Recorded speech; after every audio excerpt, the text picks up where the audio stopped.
Okay, testing 1, 2, 3.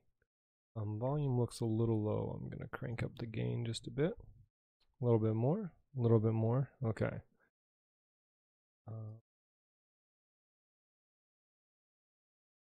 Do the pop out chat real quick. That way I can watch it elsewhere. Okay. And then you up here. You that. Pop out.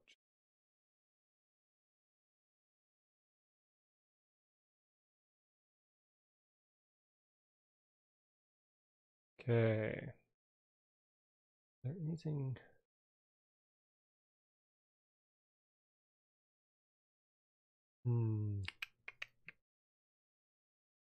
Okay, I think I'm about ready to go here. After streaming for a minute, let's make sure I've got audio like I'd like. I do. Okay. Frame rates look good. And let's go ahead and find a job.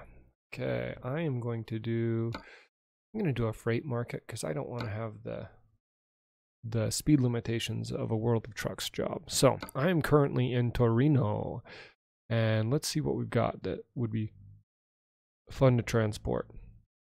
One of the things I want to do is keep it a little simple because I've been watching some squirrel videos on how to back a truck, and I'm thinking that I can probably do a better job than I was previously.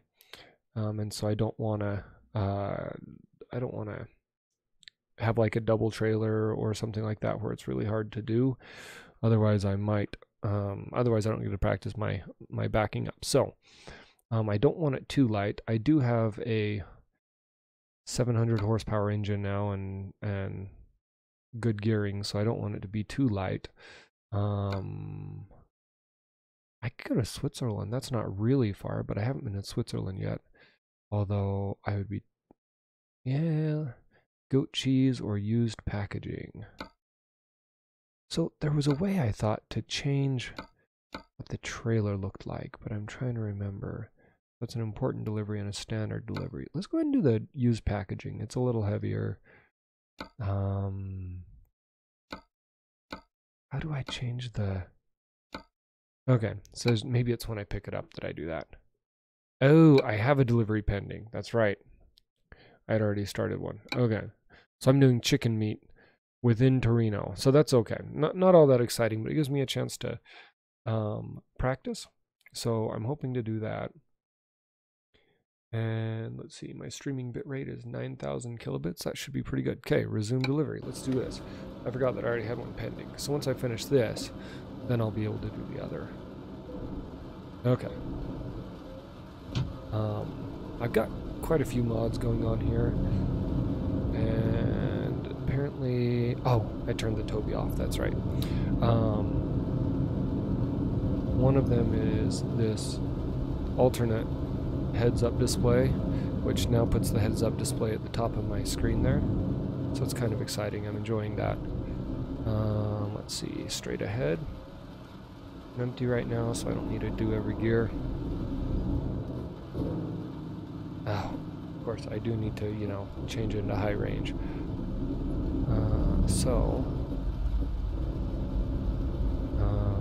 My volume's a little low. I don't know how it's coming through. It looks like it's coming through okay on that. I may need to just turn my volume up. Okay. Everything sounds really quiet to me. I'm thinking about going for a couple hours here. We'll see how it ends up in the end. But holding 30 frames. One of the things I was having a problem with in my previous streams is frame rate. And specifically, I think it's because I'm using Pro mods. And here in Italy, it's really complicated on Pro mods. So I have dropped my frames to 30, and I'm also encoding at 30, which for a game like this may actually be advantageous because it's not like it's a first-person shooter or something where the frame rate really makes a difference. And I'm hoping it'll improve the resolution by streaming a lower frame rate. I can then devote more of it to pixels instead of to frames. So I'm actually hoping that goes really well. If anybody hops on, I may mention that again, and we can get some feedback at that point. In one of my previous streams, I'll start with this. In one of my previous streams, I went on a diatribe about CSIO technologies, the SKRS, and the fact that I feel like they're a horribly run company, if not a fraudulent company, in the fact that they're continuing to take orders. And I don't think that I brought this up. I ordered from them about 2 months ago now, and last week I actually ordered from Tech Affliction, and I ordered a mega shifter instead. I have been unsuccessful at canceling my SKRS order, but I was able to scrape the money together and go ahead and place an order for the mega shifter. And I've heard that it's about a 3 to 4 week response time on getting that, so I'm hoping it's not going to be too long. Well, I am like cruising here, so I'm hoping it won't be too much longer before I get that. But CSIO Technologies still has $150 of my money that I paid them, and they have yet to give me a shifter. I've also read many reviews of people who have received their shifter that the build quality just isn't up to par. Not what you would expect for a shifter that expensive. Whereas the few that I have talked to on the build quality of the mega shifter say it's great. We are off to a good start here. Gonna wreck. The build quality on it is good, and that the Hall effect sensors look like they're probably a lot better option as well. So on that side, I'm not too sad that I never got my shifter, except for that they still have my money. This morning I talked to my bank and I have requested a refund, and that process has started. So we'll see how that comes out in the end. It may be that I never get my money back, and maybe one day I'll get an SKRS, but at this point I'm not really planning on that very much. I'm just planning on, I don't know, we'll see. Whatever I get, I guess. And if I ever do get that, I will definitely do a review and maybe even a comparison of the two. Stick my head out in the rain. Okay, I am where I thought I was. Okay, maybe do a comparison between the two. So I think I'm gonna edit so I swear I'm having a harder time seeing. Like at night, I can't see anything. So I'm gonna bump the brightness a little bit here. But picking up and delivering trailers at night is nigh impossible. So anyway, I'll do a compare and contrast, I guess, if I ever get those. And my assumption is, from what I've read, that is going to come out in favor of the mega shifter. Obviously, CSIO faces a little bit of a disadvantage on that, as being the first one to the game. We've got the trailer now. So they've got a problem because they're the first ones to the game, so they probably don't get to do it quite as ideally as they might otherwise hope, and others get to learn from their mistakes. So there's that to be said. But back to the company, and here's the problem I have with the company. I understand. I mean, it's two, maybe I've heard 3 guys building out of their shop, right? That's what, out of their garage. So it's a very small company, and they've been inundated with a lot of orders. I fully understand that. That's, on the one side, I feel like, well, I guess you need to hire some more people. I mean, you're running a business. You got to keep your customers happy, not companies happy. And if you've got to hire more people to do that, then maybe you grow your business a bit. I mean, having too many sales is not the worst thing that can happen to a company. I realize that that's problematic, and I also realize that were they to hire new people, it would take time for those people to be up to speed on building SKRSs, right? It's not something that you just walk in day one and you know how to build. There's always a train up time on new employees. So there's definitely that. There's lots of sides to it. But here's where I feel like they're a dishonest or even fraudulent company, and that may be too strong of a word, and maybe I'm using it too lightly. I guess I don't need those anymore. But the thing is, they're still taking orders. They know that they're 6 months behind on orders, 12 months behind, whatever it is. The best I've heard on turnaround time from anybody is about 3 minutes, or not 3 minutes, 3 months. So they already know that they are way behind schedule, right? That is something that they are well aware of, yet they continue to take money. And not only do they take the orders, but they charge you for the order right out of the gate. I ordered mine on August 18th, if I have my day right, and on August 18th they took $149 or $144.90 or whatever it was out of my bank account that day. They didn't wait until they were making it. They didn't wait until they shipped it. They took it out of my bank right then, which means they've had my money for 2 months now, more or less, right? And so they've been holding my money and then refusing to give me a refund. Now, in fact, I wouldn't say that they're refusing to give a refund. They're not even contemplating giving me a refund. I must assume, them being a business, that they've gotten my tickets, my messages, my phone message I left behind. If they haven't gotten it, that's their fault. I have given them a chance to do so, and they have refused to give me my money back. So it leads me to believe that they're a dishonest company, flat out, because an honest company would stop taking orders. They would say, okay, we are 6 months behind. At this point, we stop taking orders for new SKRSs, and we put up a notification option saying, hey, send me an email when I'm allowed to order again.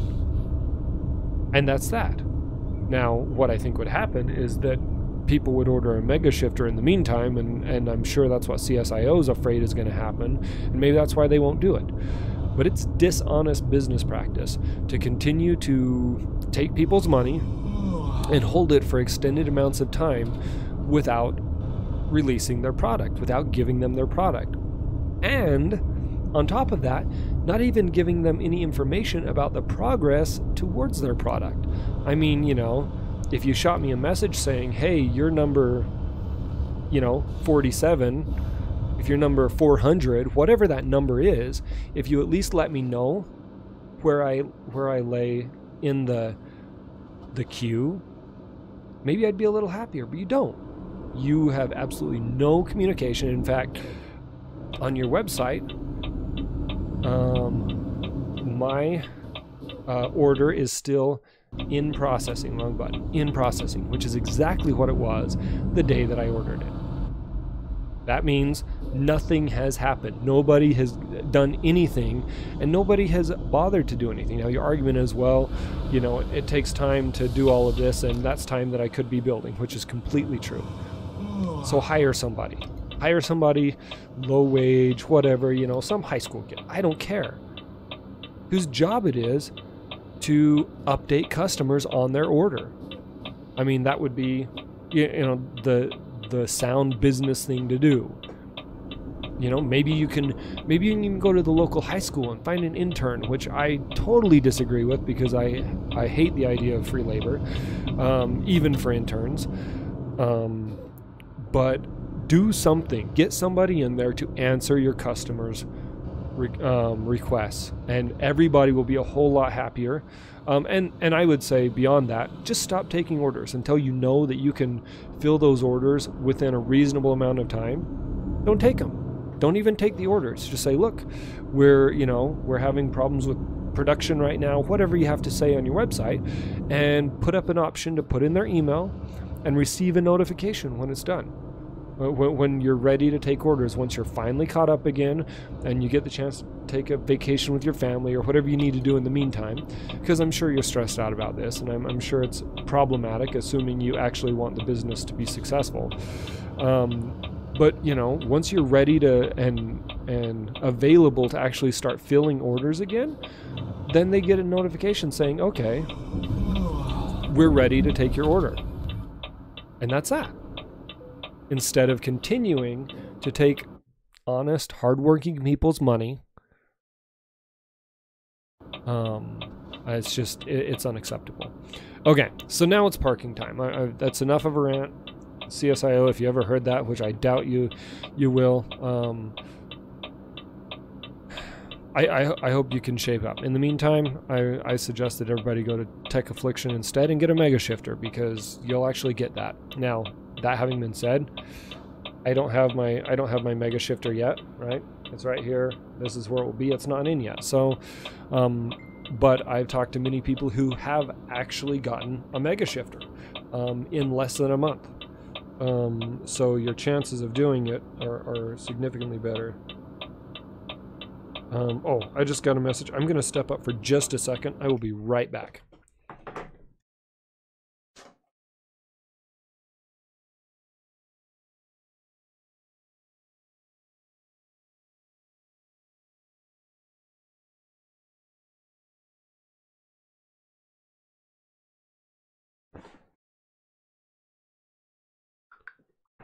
Okay, so like I said, enough about them. Let's get back to the game. So here I'm going to do a parking job. Like I said, I was watching some videos from Squirrel. I can usually get him in, don't get me wrong, but some of the things he pointed out make me think I've been making this a lot harder than it needs to be, or better said, if I practice, then I can make it easier. So we're just going to go with first. So my first thing, he says, is to plan. So I've got fairly limited space here. Actually, I'm wondering if it might be better to sweep around and then come back. I'm going to do that. I would usually just go straight ahead and then try and pull around, but I'm going to do this the opposite. So I'm going to do this. I'm going to come over here,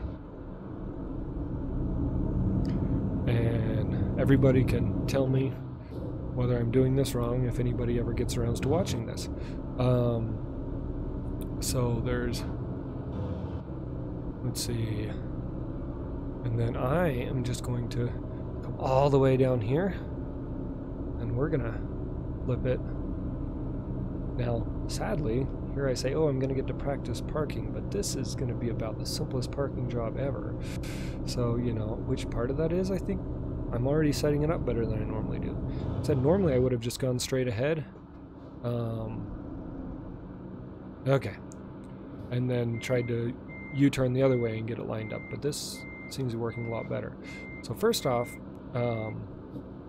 the tip that he said, and this is, I've got to keep this in my mind, is I turn the wheel the opposite way that I want the back of my trailer to go. So in this case, I want my trailer to go left, which means I turn my trailer right. Now I've known, and here I'm already messing up, I actually want my trailer to go right, so I turn left. I did exactly what I said I was doing, but that's not actually what I wanted. Now I've known that for a long time, but I always have to sit there and figure it out in my head. And so let's see how to, that's looking good, except I think I'm actually over a little bit. So I'm gonna go right so that the back of my trailer goes left. And then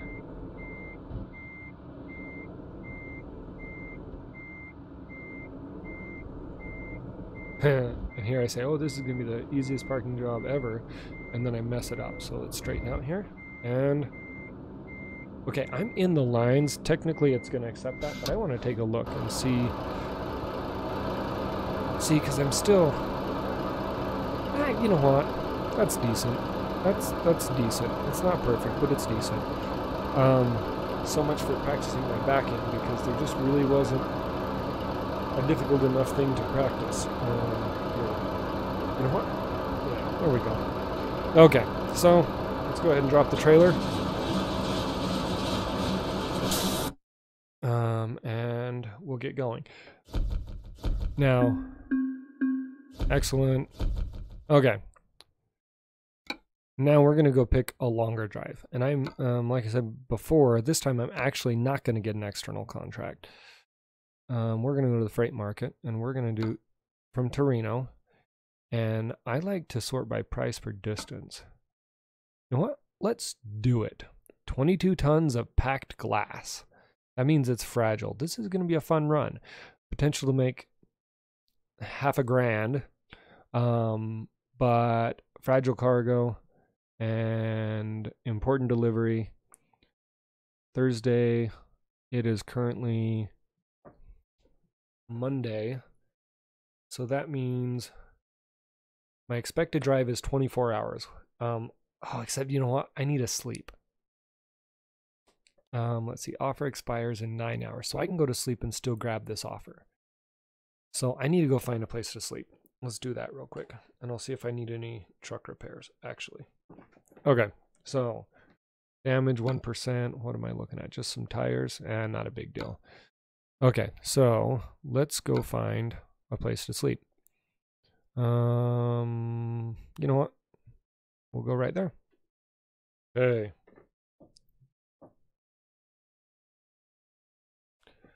Let's go ahead and drive.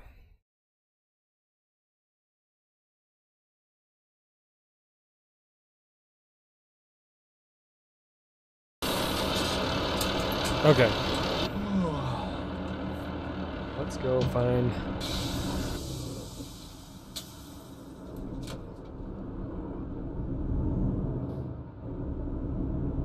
Okay. My trailer disappeared. I don't like it when the trailer disappears. So I think it's if I go in to look at other jobs before I go back out, then the trailer's already gone. So if anybody knows, they can tell me whether I'm right or wrong. But that's the conclusion I've come to. Okay. I don't need the engine brake anymore. Oh.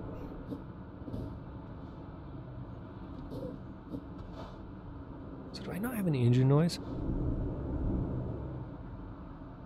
Oh, you know what? That old FH16 noise mod I had on was making a difference. I didn't think it was because I'm on the newer model, so I went ahead and disabled it, but that's why it sounds so different. So I'm used to the louder old style mod. Gotcha. That's okay. So for anybody that cares, as you're watching, I've got my webcam down here on my hand, and it's not because I think I have the most beautiful hand, but I think that this is probably more interesting than my face.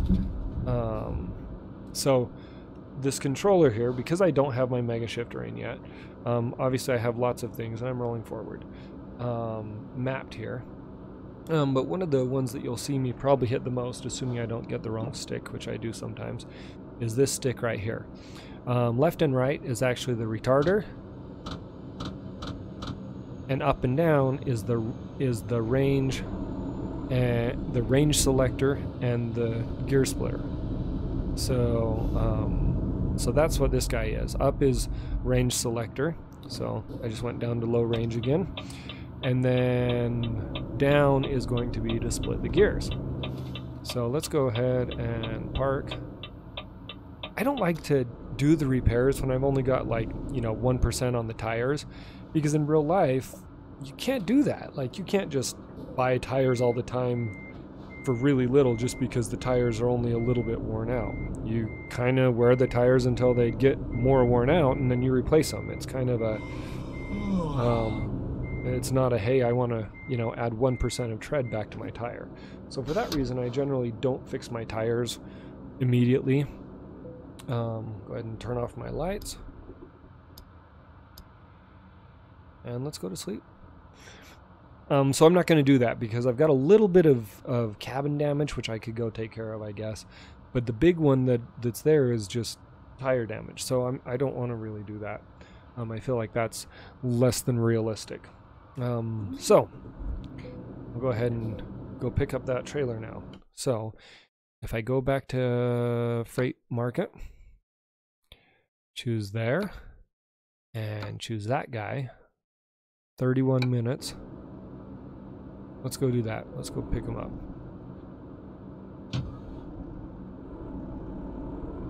Hopefully I get there in time. With only 31 minutes, I may not get there in time. For that reason, I'm gonna probably go a little faster than I normally do, because now that I saw that seemed like a really interesting job.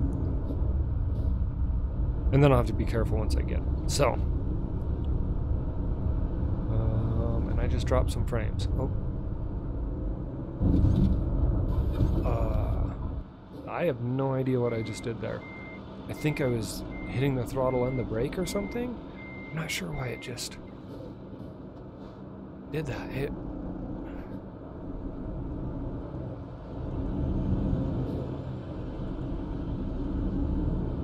have no idea why it locked up like that. Maybe that's just because I braked really hard without a trailer and that's the way it acts. I don't know. So, okay, it's right over there. I'm almost there. I might make this before my 31 minutes of in-game timer up. Anyway, so I tapped the right stick up and down for range selector or up for range selector and down for gear splitter. So if you're watching me there, that's what I'm doing with that. Freight market, please still be available. 27 minutes. I'm still good to go. Okay, so it is supposed to be delivered Thursday at 5. So it's Tuesday at 8, and I've got 24 hours of drive time. So that'd put me at Wednesday at 8, and then I'm probably going to have to sleep 3 times. So that would be Thursday. I can do that. I can do that. It's going to be close, but I can do it. I might only have to sleep twice. Okay, let's do this. So, down to low range. I recently upgraded to the 12+2 tranny, so I've got some crawler gears if I need them. Although with the trailer, I guess it is, I mean, that's 44,000 pounds, 22 tons. That's not an extremely light trailer, but it's far from the heaviest that I could get. I'm definitely liking the heavy cargo DLC. It adds some extra challenge to the game, and I'm way looking forward to the Italian map here shortly. I do have advanced trailer on, and we made it first try. Okay, now I'm going to go ahead and hop out and take a look at the trailer, and I'm actually going to take a screenshot here. Yeah. Okay, so let's go escape. Photo studio. Let's see if we can, I'm not sure if I can update the thumbnail midstream here or not. I'm going to find out. Okay, I want to come over to this side because I think I come over here. Yeah, you can see there we go. Okay, I've been having a hard time getting my the digital side going. So capture a screenshot. Okay, I'm gonna hop out for just a second and see if YouTube will let me update this, or if that's not allowed to do. Sorry, if that's something I'm allowed to do or not. Create highlight, public view. Allowed to do. Sorry, if that's something I'm kind of trying to look and see how far behind the stream currently is. Okay, that's fine. Okay.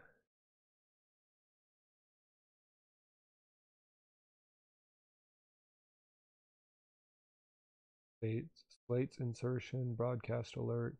This is kind of my first time doing one of these. So, about the live control room. Can I? That's where I am right now. Info and settings. Looks like it's not going to allow me.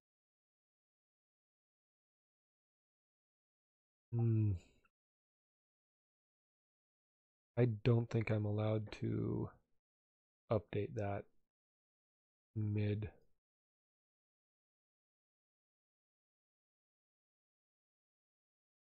Wait, no. Okay. I think that I am.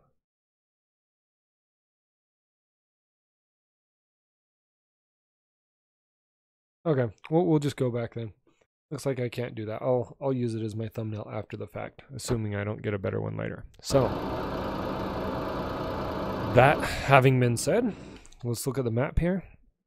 So I will be going from Torino up to, let's see, that's not what I wanted. No, undo that. Up to Poland, I think is where I was going, right? Up to, Svinowski Szpanowski. My Polish is horrible, probably even worse than my Italian. So there you go. But here's something that I do want to avoid. Okay, so by default, it maps in all these itty bitty roads, which, although it'd be good to go and see them, that's gonna be a pain. It's gonna be a real pain. So I'm wondering if I could actually, if I said to go over here instead, it says it'll take more time, but I bet it will actually take less time because I'm not going along that little bitty guy. And do something like that. Because as much as I would love to go, you know what? We'll make it interesting. We'll do it. It wants us to go that way. We'll go that way. This isn't that bad of a trailer. Get rid of that. It's not that bad of a trailer, so we'll go ahead and do it. Now, I've got a 24-hour drive, and I'm going to have 2 stops along the way, so my guess is it's going to be somewhere in here. And I don't know, maybe somewhere near Leipzig, Berlin, that area. I did not check my fuel, so let's go ahead and see if I can stop at a fuel station here really quickly. Oh, right there. So we'll just stop at this fuel stop, assuming, oh, except that's on the other side of the road. So technically, I don't think I'm supposed to stop there unless I flip a U-ey and go back in. If we're not low on fuel, I'll just go to this one. So assuming we're not low on fuel, I'll just go to that fuel stop. And with that note, let's go ahead and get on the road. How much? It's saying I've got 444 kilometers left. Yeah, I can totally do that. Okay. Let's get on the road. First of all, get a feel for the trailer, and then we will head out.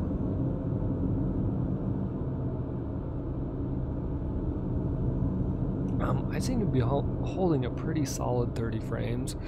I mean, I wish I could do 60 frames, but overall for this game, I think the 30 frames is a better option for streaming because it's just not that. Changes don't happen that often, so the extra frames probably don't matter too much. Okay, and I cannot see that. There we go. And I seem to be having a hard time holding my spot, so I'm gonna set my parking brake while I stay. So I've heard, and they don't do this in game, but I've heard that on this FH16, and some people definitely don't like it, and I could see why not.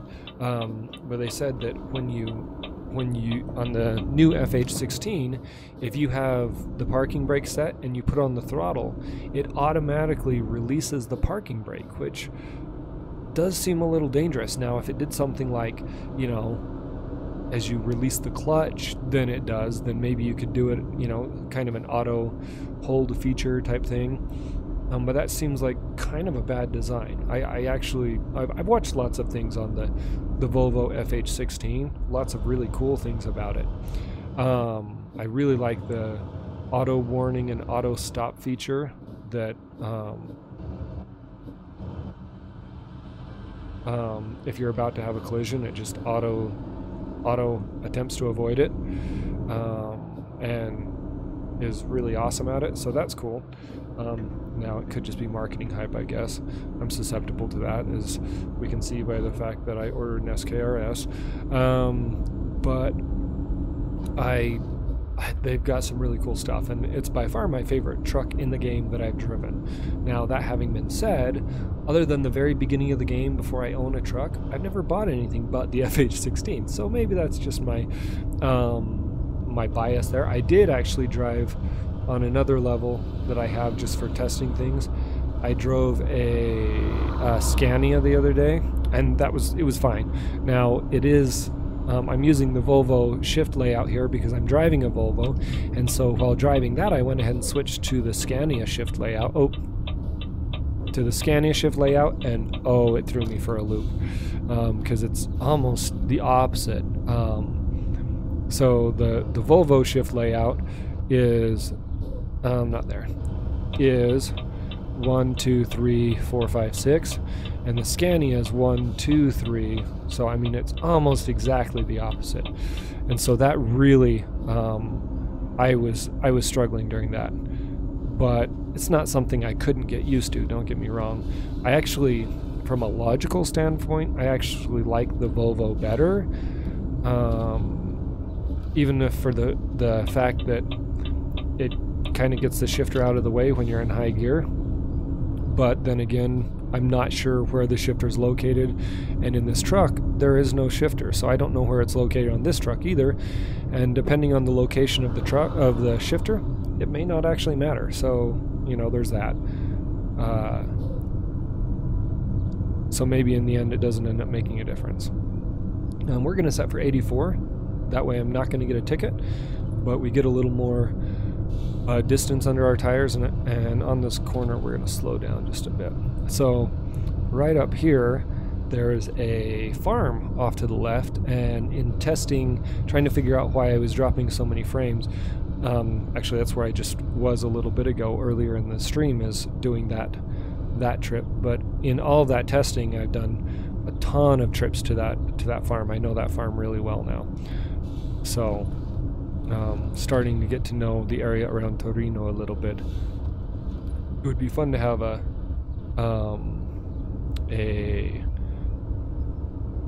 garage here in Torino, and especially once the Italian DLC comes out. Again, I am looking forward to that. I'm going to drop a gear because I'm actually going to drop 2 gears, and then it's time to start slowing down. You can hear my engine brake on, and we're going to use some retarder here. And use our gears to slow us down. And I shifted too quickly. We'll go ahead and kill the retarder now since we're there. It was a little wide, but not too bad. No one was there. And I am totally over revving on that one. I dropped a frame there for a minute, or a few frames. Hopefully it sorts itself out. Anyway, so the Volvo layout I really like. So if you've got crawler gears, which I do finally have crawler gears, you know, you've got your normal six locations. Up and to the left is your crawl gears, and then down is your reverse gears. Now it's usually laid out that way because if you're in a situation where you ever have to go back and forth a lot, you can rock back and forth between the crawl gears and the reverse gears really quickly. Older Jeep transmissions and stuff are laid out the same way. The newer ones, they all do the normal 5-speed thing where you've got to rock all the way reverse first. So if you ever get stuck, it's not as easy. But on the older 4-speeds and whatnot, they'd have reverse and first right here, so you could just go back and forth and rock really easily. Now obviously you probably don't want to rock a semi-truck that much, but that's kind of the idea.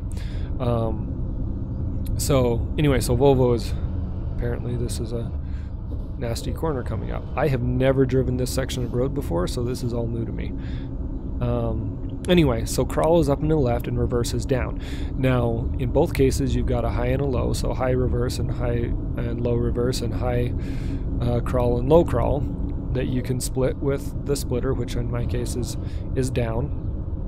And then, but normal gears that I'm going to use it's a 12-speed, so you've got 1, 2, and 3, but each of those can be split to make 6 gears. So one low, shift, 1 high, 2 low, 2 high, 3 low, 3 high.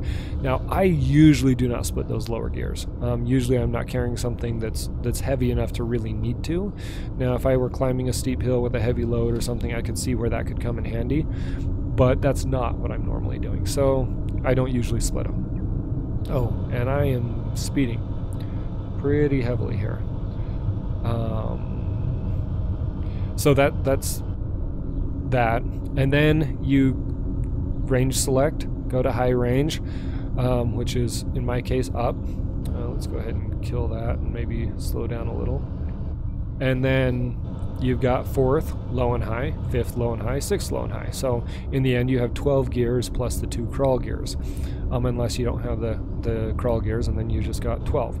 Now it's interesting because all of the European trucks seem to settle on 12 gears. The American trucks went away from 12 gears a while ago. Now you could you could consider the American or the Eaton Fuller 13 speed about equivalent to a European 12 speed, because the Eaton Fuller first gear or low is a crawl gear, so you're only going to use it once in a while. So that's very similar. But the way Eaton Fuller does it, in order to get those, is they have 4 gears, and in the case of a 13 speed, they don't split the bottom 4 gears, and then you go into high range and you have 8 gears in high range because you've got 4 gears and you can split them.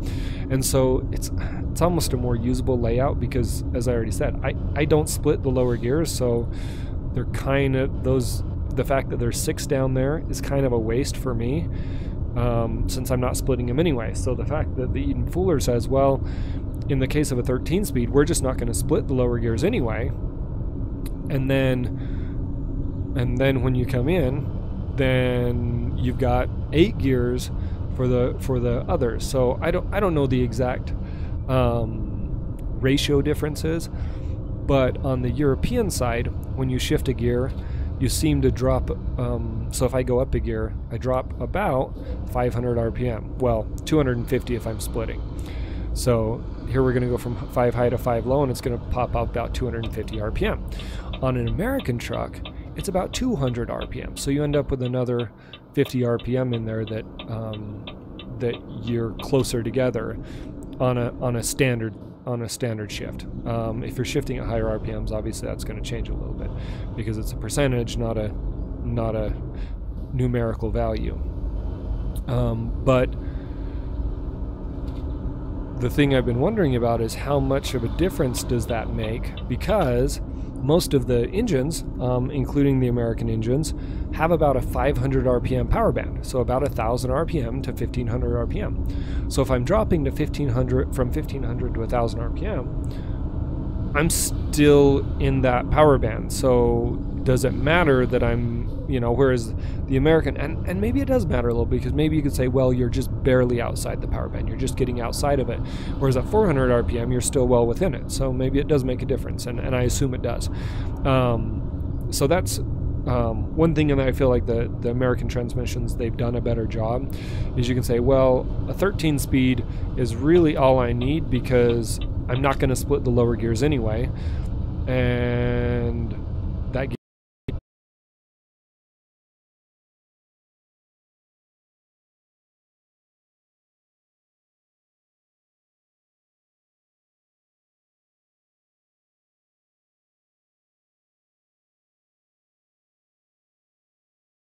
go.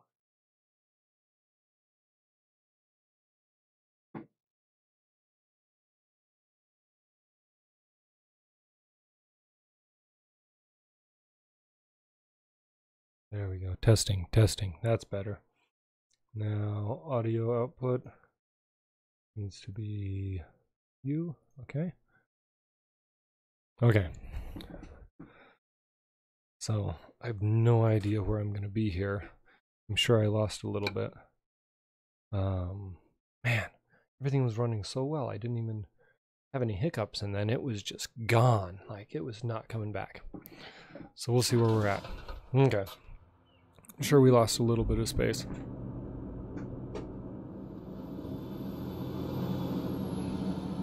Oh, I am gonna go ahead, as long as we're here.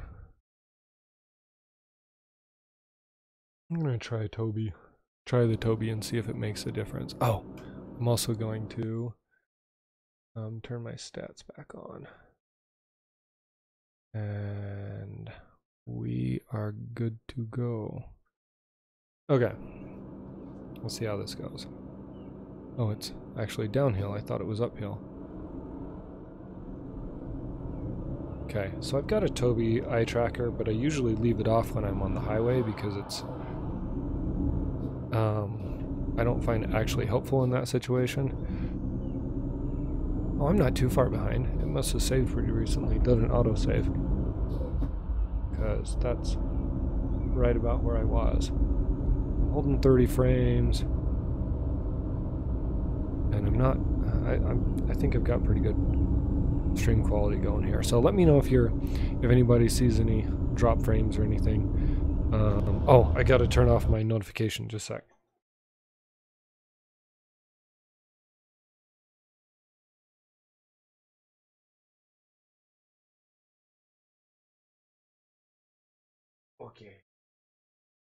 Okay, turned off my hey, we're having problems notification. Hopefully this will go well now. So, oh, okay, I'm not that far behind. I was getting on up here. We'll see. If it ends up crashing again, I'm going to have to check my mods and see. Because I love the sound mod, but I have had lots of times where the sound mod has been crashing and I end up just disabling it for that reason. We'll see if this ends up being one of those times.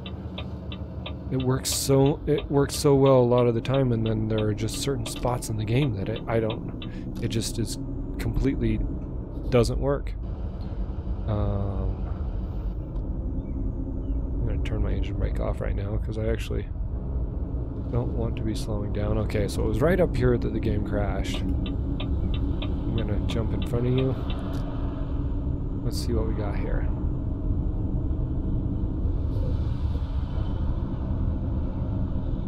Almost up to speed. I think we might have passed the spot it crashed. I'm not sure though. We'll find out here. Okay, 84. 84 is a good spot. I have no idea what I was even saying before the crash. Oh, nope, I'm not quite to where it crashed on me. Come on. Come on. Okay, because I remember doing that before. Only I did it a little better last time, so I guess it didn't get us quite up as soon as we thought, or as I thought.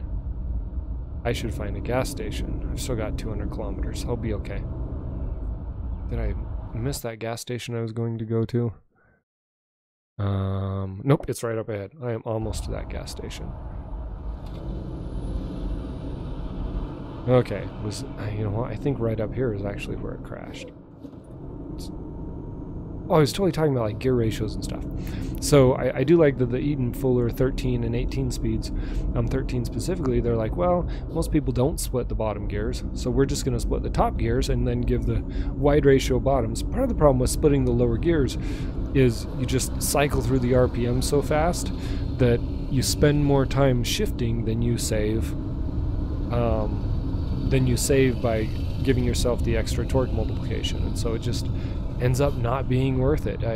Just too much shifting going on. In the higher gears, usually it's worthwhile, but I find that in the lower gears, we're going to go into telepass lane. I want to see if my telepass is working.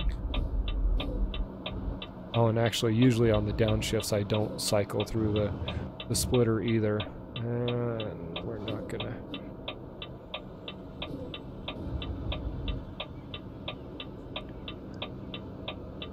So in the end, the telepass may not have helped us just because there were so many people in line in it. I'm also not sure whether it's actually going to telepass or not. Nope. So I'm supposed to have a telepass enabled device, but I've had a lot harder time getting it. Oh, I'm just totally to actually telepass for me, and so I end up just paying anyway. Okay, he's letting me over. Thank you.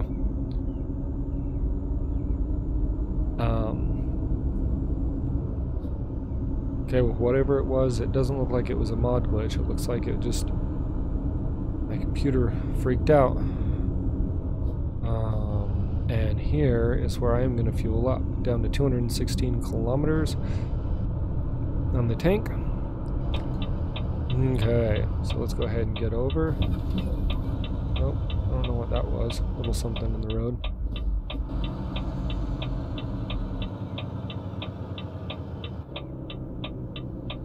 I'll go ahead and go to the lower range. I did not check. Oh, we look okay. Hey. Looks like this is my spot right here.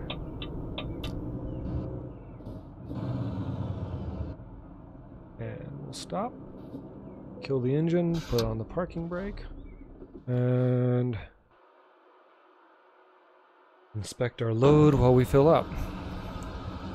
This is an interesting trailer. Looks like that's a tarpaulin going over the top. And it is full of 22 tons of glass, huh? Anyway. 700 liters almost. Cool. Let's hop back in the truck. And we do not need a rest yet.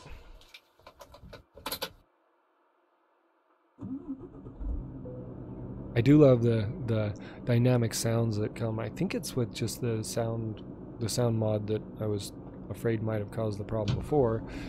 But I'm trying to remember if maybe I have another mod that actually adds those dynamic sounds, like the key turning and all of that stuff. But it definitely adds a lot from the stock game, and for that reason I hate to turn it off if it were causing the problem. I had one time, I'm running a newer version than I used to, but I had one time where I was actually running up near, I think it was Bremen, and every time I'd try to come into Bremen it would crash.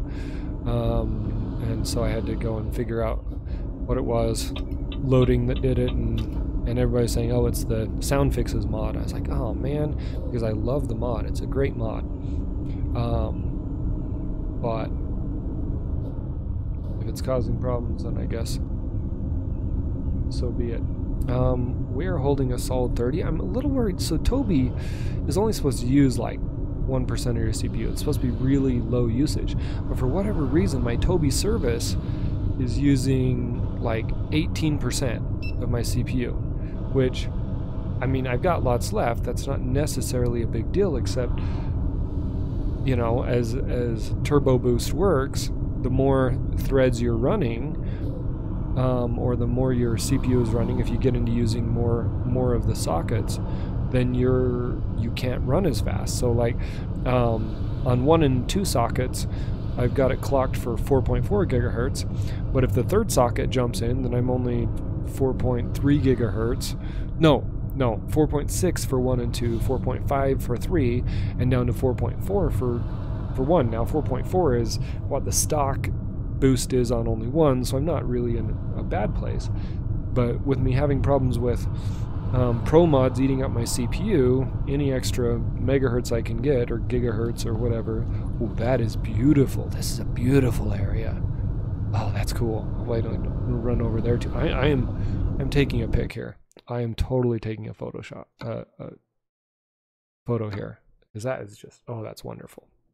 Let's go a little higher now. Nope, not lower, higher.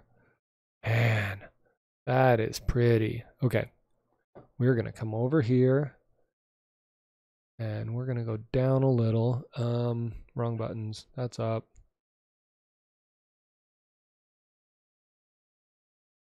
What that is. Man, beautiful. There's a boat over there. I wonder if I can get that guy. Okay, we will take a screenshot. I'm going to get rid of some of the blur. Do I want to get rid of all the blur? I do want to get rid of all the blur.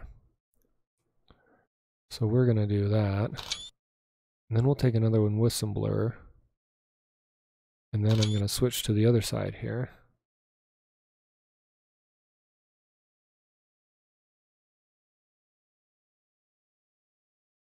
Man. This is a pretty area. Glad I didn't. Okay. That was probably good. Okay. So anyway, I love the sound effects and stuff. I love what it adds. Oh, Toby, that's where I was. So Toby's supposed to only use like 1% of your CPU. And mine's not. It's using like 15 to 20%. I read that it was something to do with my virus scanner, so I exited the virus scanner, but it's still doing it. So I'm gonna have to troubleshoot that at some point, because the higher the load, the lower the clock speed, more or less. And so I would prefer to keep those clocks up and devote it to generating traffic and buildings and whatever else it needs to. Oh man, this is awesome. I think. Oop. I'm gonna run off the road looking over here. Oh man, that is beautiful. Okay, we're gonna do another photo stop here. Get ready with my escape key here. Oh man. Have I mentioned that I want to visit Italy? I think I might have mentioned that before. That is phenomenal. So let's go ahead and go to the photo studio again. And photo mode. Oh man. I am so excited for this expansion. Yeah.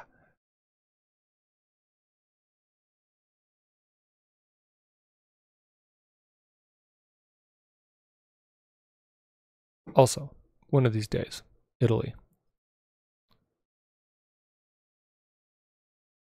These are the reasons I would love to live in Europe, to see some of these places. I realize over in America, we have some really awesome scenery too, and people come across the world to see it, especially in my own backyard. But oh, this is beautiful. Okay, back to driving now. Anyway, I would prefer to keep those cycles for the game and not use it up in the Toby, especially, you know, I'm using it now and it has some good things. I just turned it off again, but when you're driving on the highway, it's disorienting for me, and I assume it's going to be disorienting for everybody else.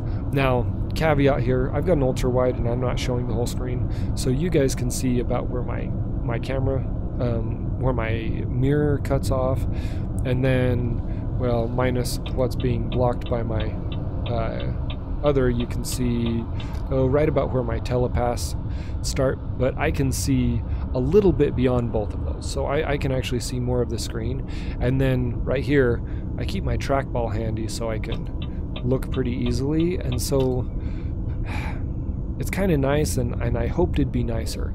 I wish it tracked my head. Now I realize that there's track IR that does track your head. When I bought the Toby, I didn't know that, and wrong way. And I kind of wish I'd gone that route, although it looks like the track IR is also a lot more expensive option.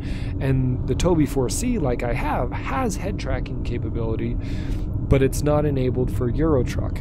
And neither of them are enabled for American Truck, and they have to make use of a third-party program to do it, so all of that makes it a little less useful and less exciting. I actually bought it when I was playing Rise of the Tomb Raider, and it works awesome in that game. Love it. No complaints. But as far as Euro Truck Simulator goes, a little more to support there would go a long way. Ooh, we've got the cool little roads. See, now here's the... Oh, you know what? Here's the stuff I thought about avoiding because I was like, oh, that's not going to be fun. And I would have missed all this beautiful country. Oh, I am so glad that I did what they suggested after all, because this has been worth it. So the speed limit's 50 through here. Oh, 80. I swear it just said 50 back there. We are going to drop another gear because we are slowing down significantly. I mean, this is a heavy load. So if you look at the top of the screen, I saw this on the Truck Sim subreddit the other day and asked the guy what it was, and he gave the link, and I don't know if he's the one who developed it or if he just found it, but it's an awesome mod. So it takes what's normally in the lower right hand screen there, the little heads up display thing, and it just takes up so much room. It kind of ruins some of the immersion for me as well, but the bigger problem is just all the room. But there's a problem. If you get rid of that, there are things that there aren't indicators for in the truck. Like, I don't actually care about the speedometer up there because I've got a speedometer in front of me. I've got a gear indicator in front of me. I've got, you know, all these things.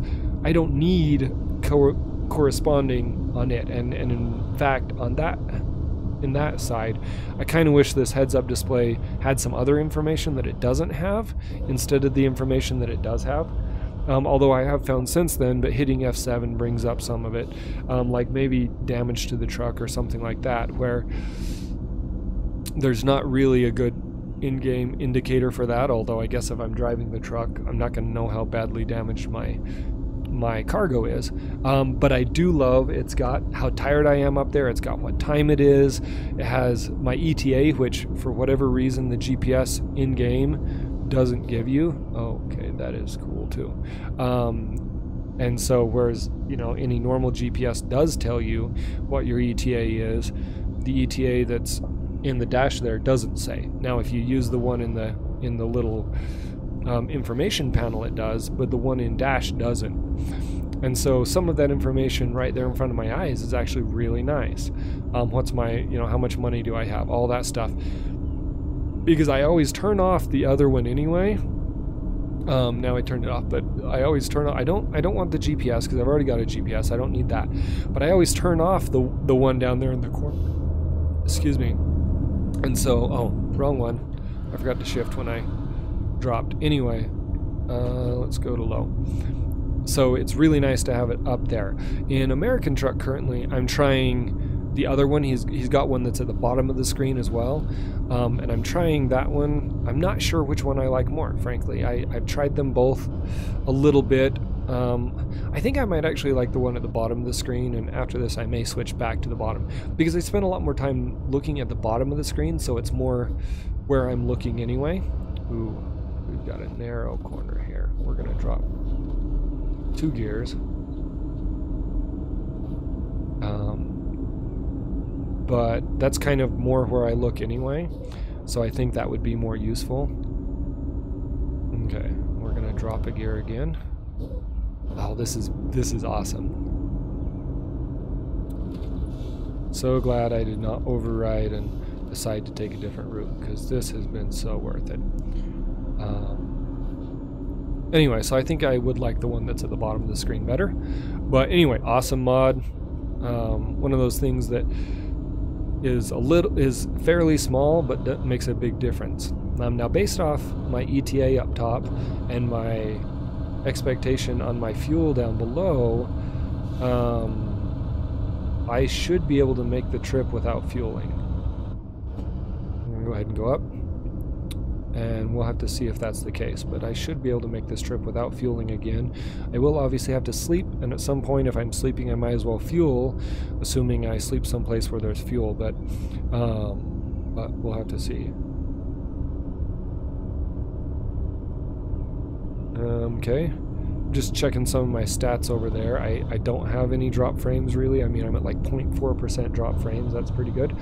I'm holding a steady 30 in game. And now we're going back down the other side. I guess I better start dropping some gears here. And we'll use the retarder to hold us back.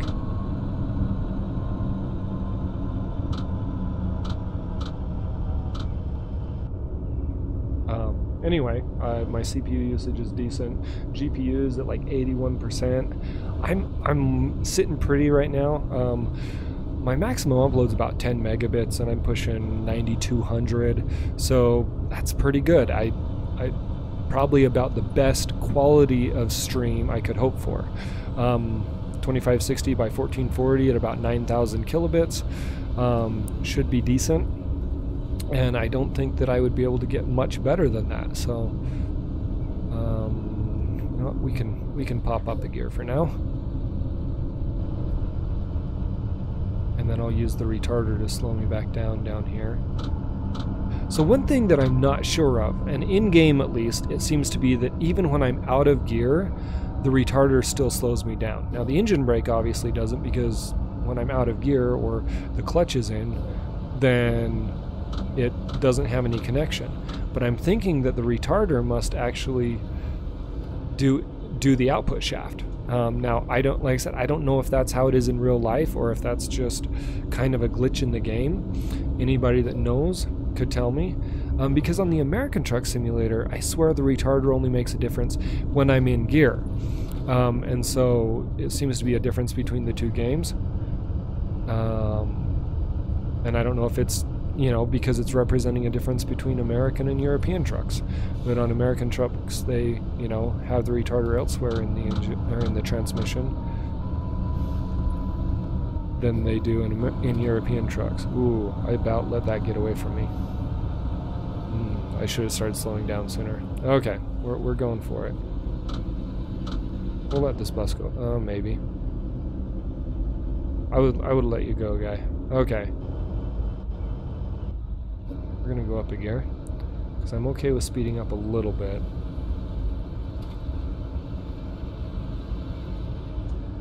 This bus keeps trying to go and then giving up. Do I need to slow down so he can go? Yeah, we're coming out of the corners now. Let's go ahead and speed up. That was a really cool area.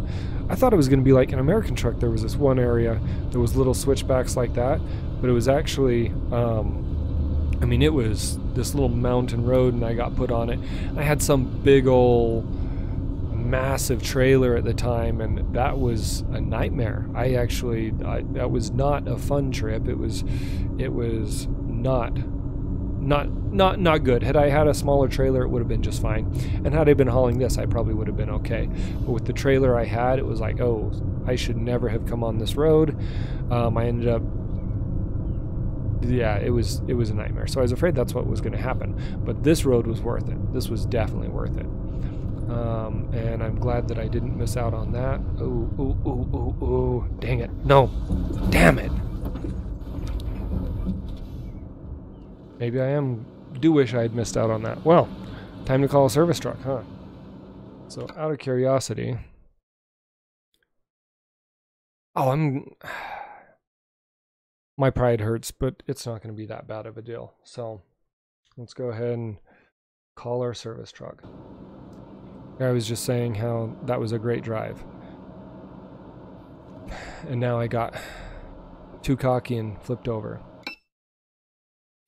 Okay, well, now I know that road a little better, and hopefully I won't do that next time.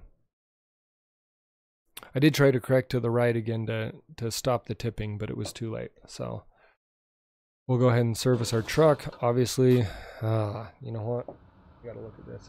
Because this is fragile cargo and it's only 1%. I'm okay. That seems a little under what it actually would be, but we'll go ahead and fix everything but our tires, because, you know, they're not ready to be replaced yet. So we'll go ahead and do everything else, and then we will get out of here. Man, I wrecked my truck.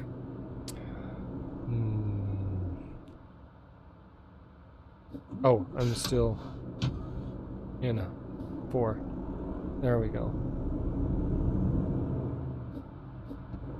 Okay, well, 15 hours and 54 minutes to go.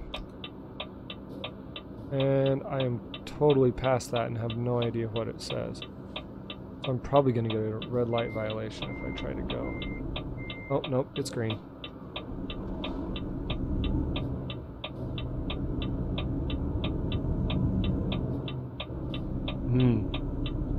Okay, take those corners a little more slowly. This is a top heavy. Now I do have a physics mod on, which I think may also be affecting frame rates and one of the reasons, but I do like the physics mod because it does make it easier to flip.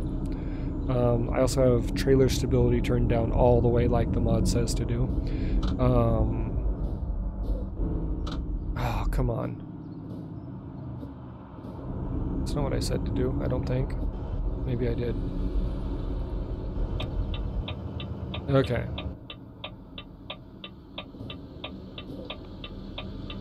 I'll let you go. Okay. Let's do this. Oh. Sorry. Okay. Let's get back in the groove here.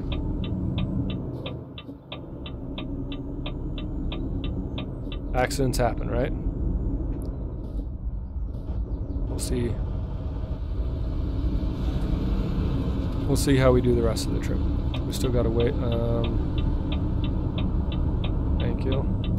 I should have backed off. You should have just merged over.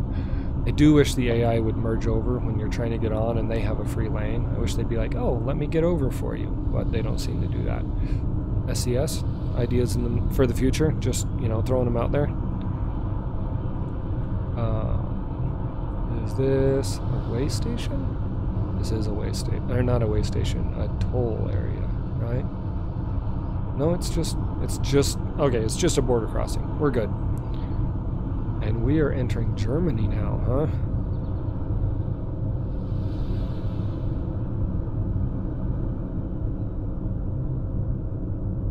Cool. Am Am I right on my entering Germany? I mean, that's the German flag.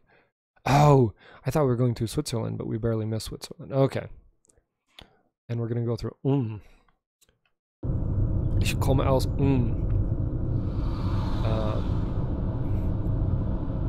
oh ja, du kommst aus Wie ist es da?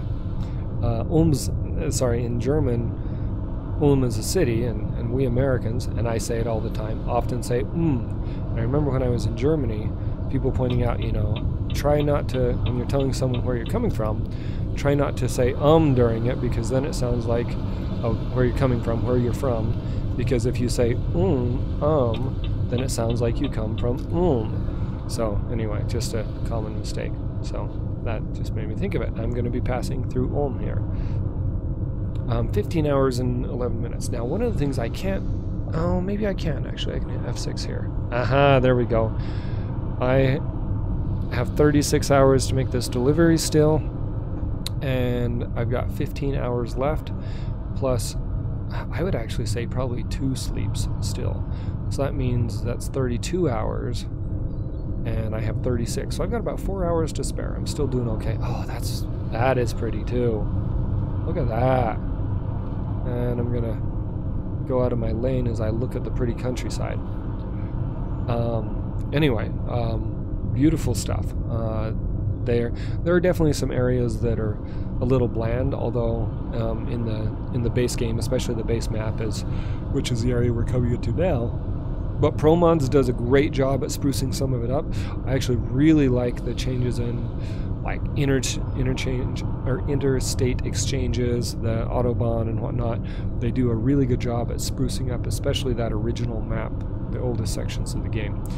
So beautiful stuff. American Truck has some beautiful stuff too, and it looks like the New Mexico DLC that's about to drop got some really cool things. And SCS just announced that looks really cool. I'm gonna have to give that a try. The Special Deliveries DLC that's supposed to be, they're hoping to come out before Christmas, but they don't have any promises actually on that. They said they're hoping by the end of the year, and they're also hoping that that it's by Christmas. Okay, we are going to get over. And hopefully these guys don't jump out in front of us. Again, AI needs some work here, because nobody actually does that on on-ramps. I'm just saying. Let's go ahead and drop a gear so we can get back up to speed. Anyway, the Special Deliveries cargo, if you haven't seen that, you should go and look at it. Looks like some really awesome additions. Okay, we are getting close now. We've got, what, 2 hours before we need to sleep. So in that case, I'm not quite ready to stop for sleep yet, but we could. I don't want to do that with the trailer that I have. Is there sleeping there? Let's go ahead and stop right here. So this will be our planned sleeping stop. Yeah, that looks pretty good. Apparently I need to sleep too. So there we go.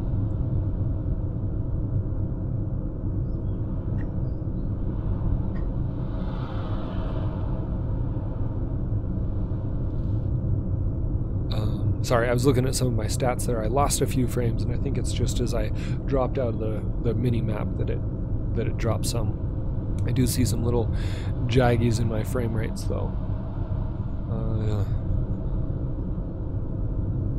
Euro Truck is currently using pretty much a whole core, is what it looks like, and Toby is actually using up a whole core.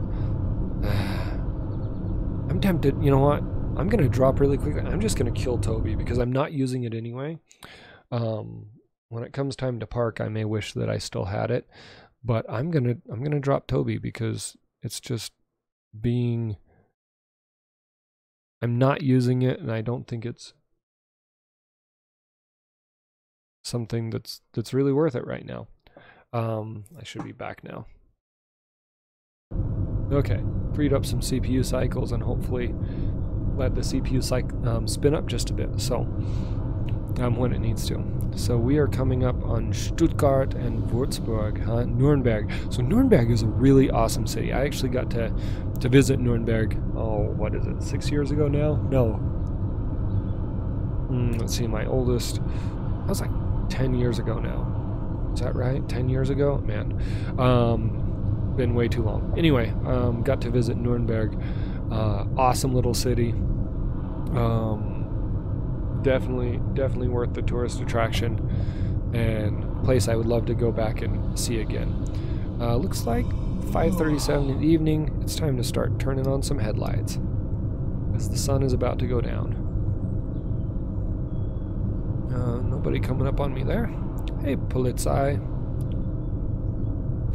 So anyway, Nuremberg, I have no idea if it's represented in this game, if you can actually go there. There's München. I don't see Nuremberg. So, looks like it is not represented.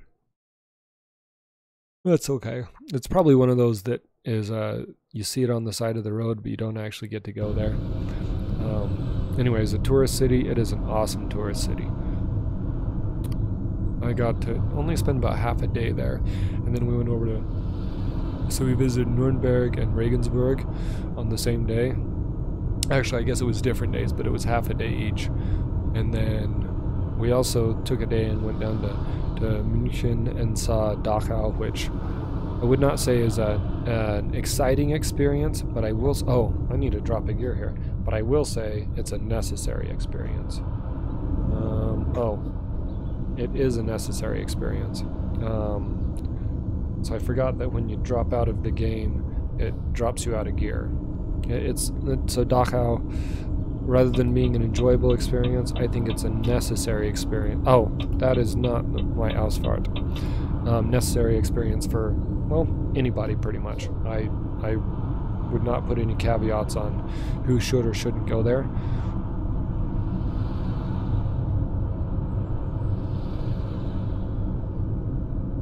So, looks like we've got a construction zone coming up, huh?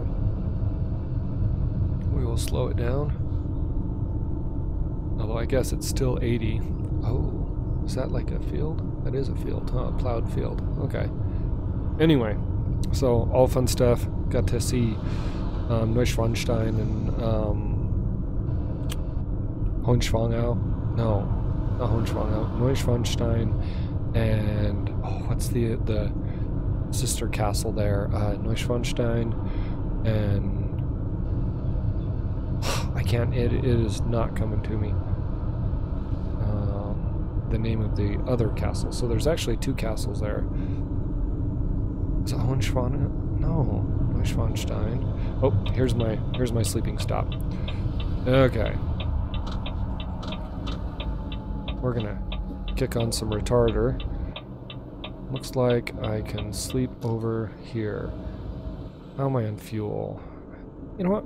I'm here. I'm gonna go ahead and fill up, and then I won't have to fill up again on the trip. But as long as I'm here, I might as well hit it.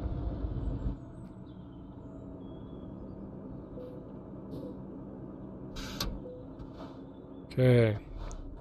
Go ahead and look at the load, see how things are going.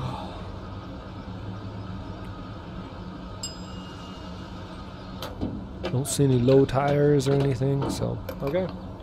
Let's hop back in, start her back up, and let's go find a place to get some sleep.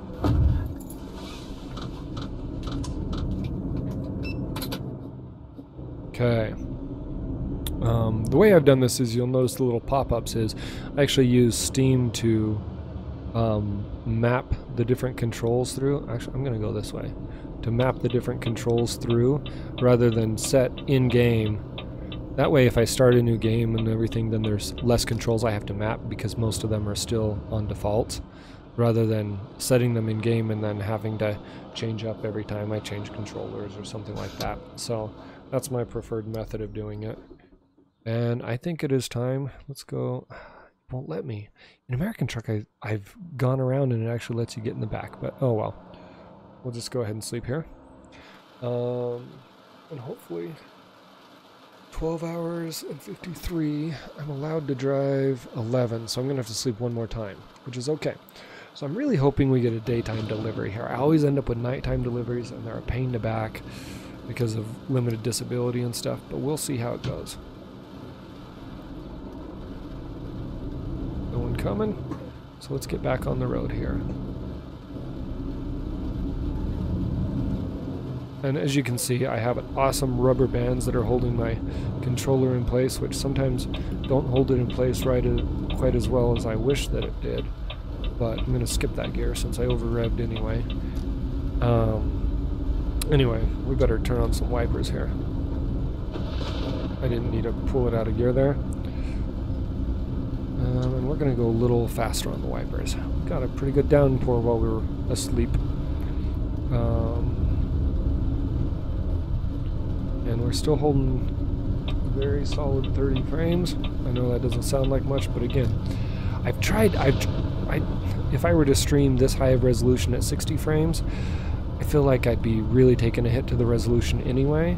So the fact that I'm having struggles rendering at higher than 30 doesn't bother me too much, since that's what I think, because either I drop it to 1080p, which I could drop my resolution to 1080p, otherwise I've got to downsample it basically with the CPU, which is going to eat up cycles.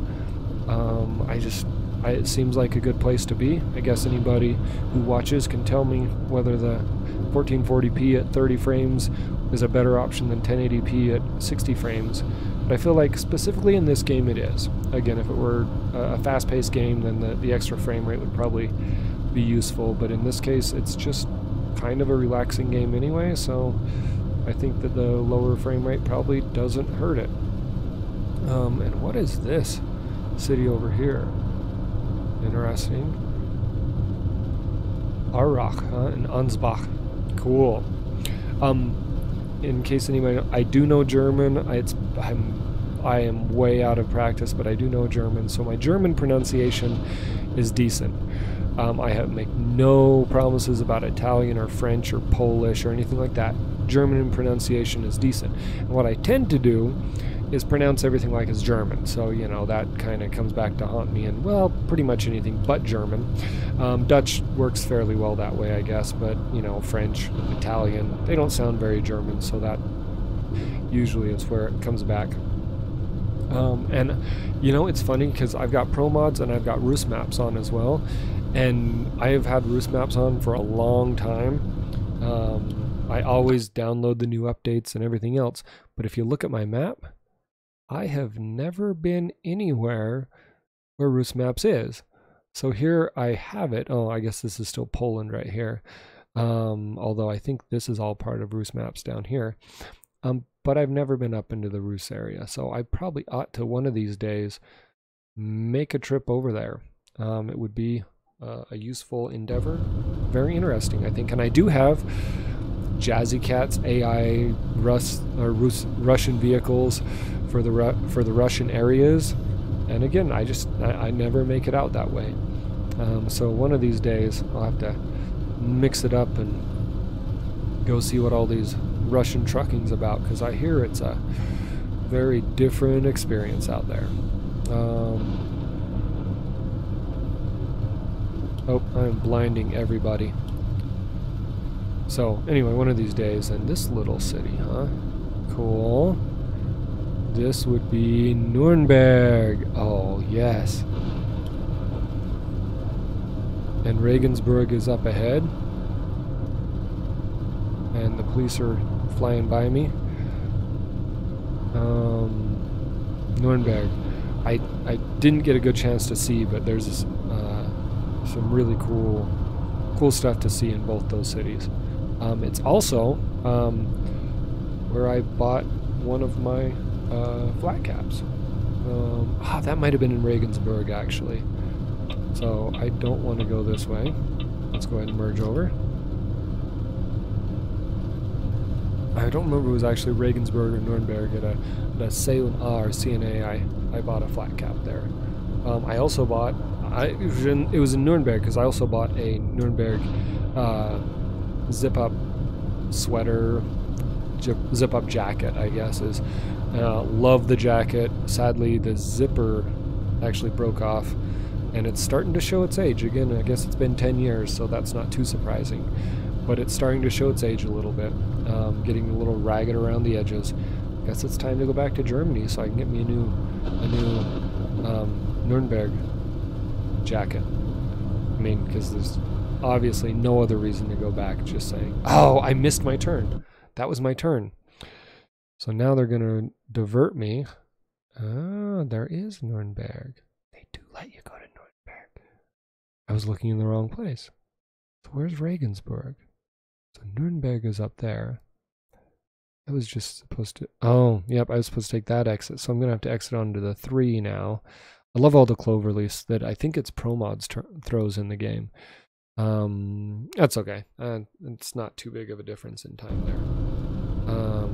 So, got to pay more attention to my GPS, but let's hop on the 3 this time. So we're going to get on the 3 towards Nuremberg. So, yeah, one of these days I got to go back to Germany. Sadly, with kids, it's not so easy, both from an expense standpoint, but also a sanity standpoint. Although,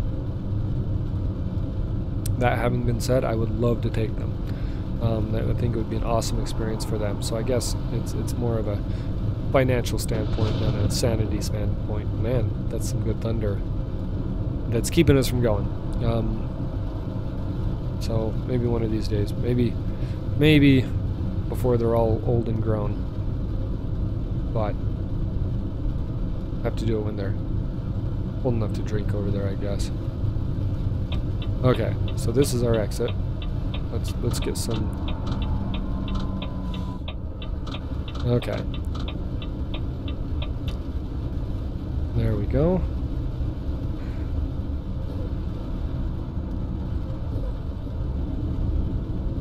Although in no way do I think that, you know, the drinking is the epitome of the experience in Germany. It is definitely a part of the experience.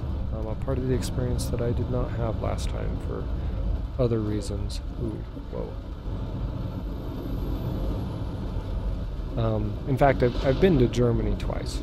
I lived there for a couple of years, year and 9 months or something, and then I went back later for 3 weeks when I was in the National Guard. So I've been there twice, once extended, and that's where I learned most of my German.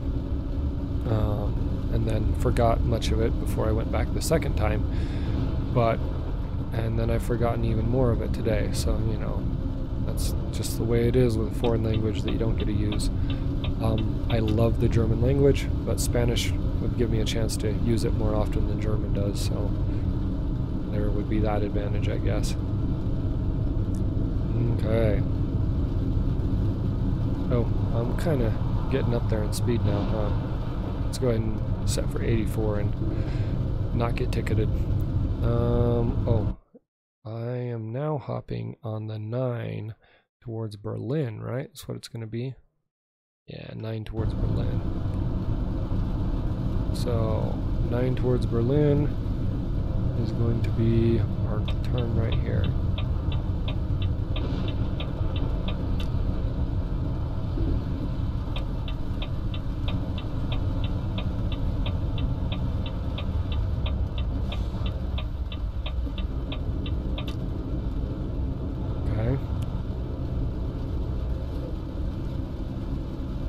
I need to do a better job at slowing down sooner. I keep pushing it right up until the end before I start slowing down.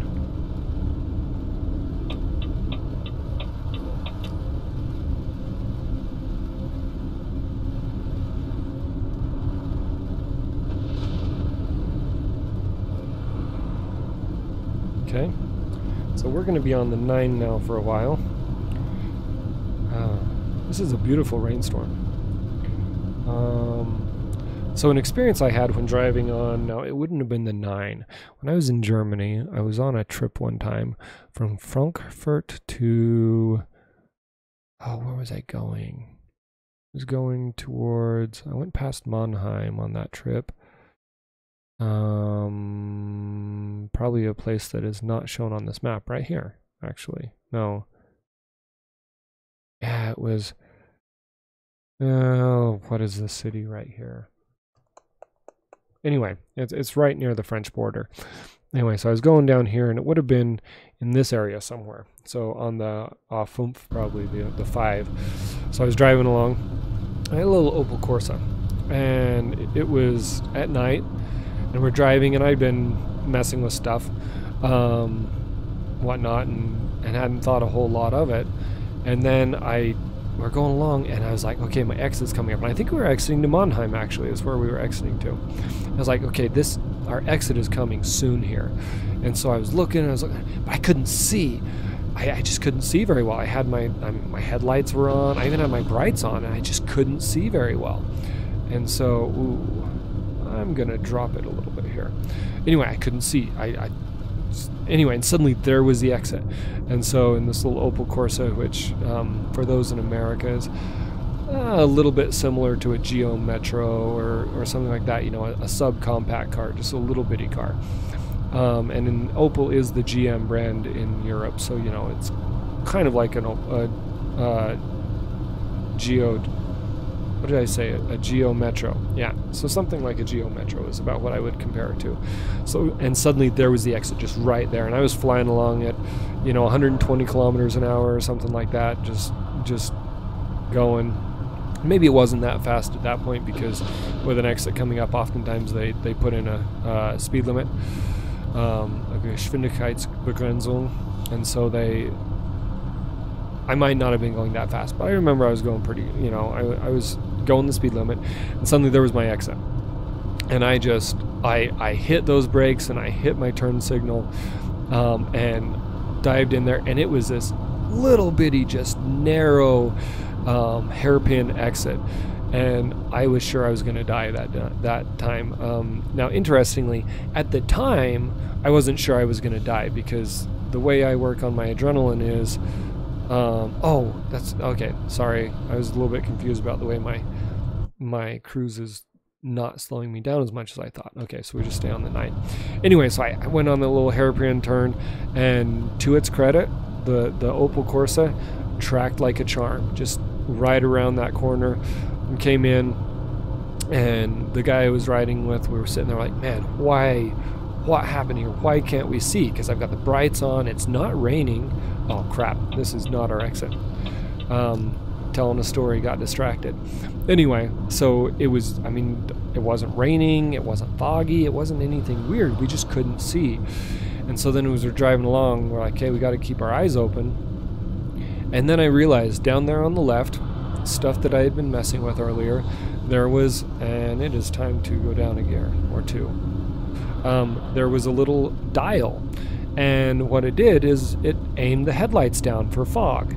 So you crank it down and it angles the headlights down. I'd never had a car that had done that before, and with something like this Opel Corsa, which was not an expensive car, I never would have expected a feature like that to be on it. And maybe it's one of those things that in Germany it's a requirement for all cars or something.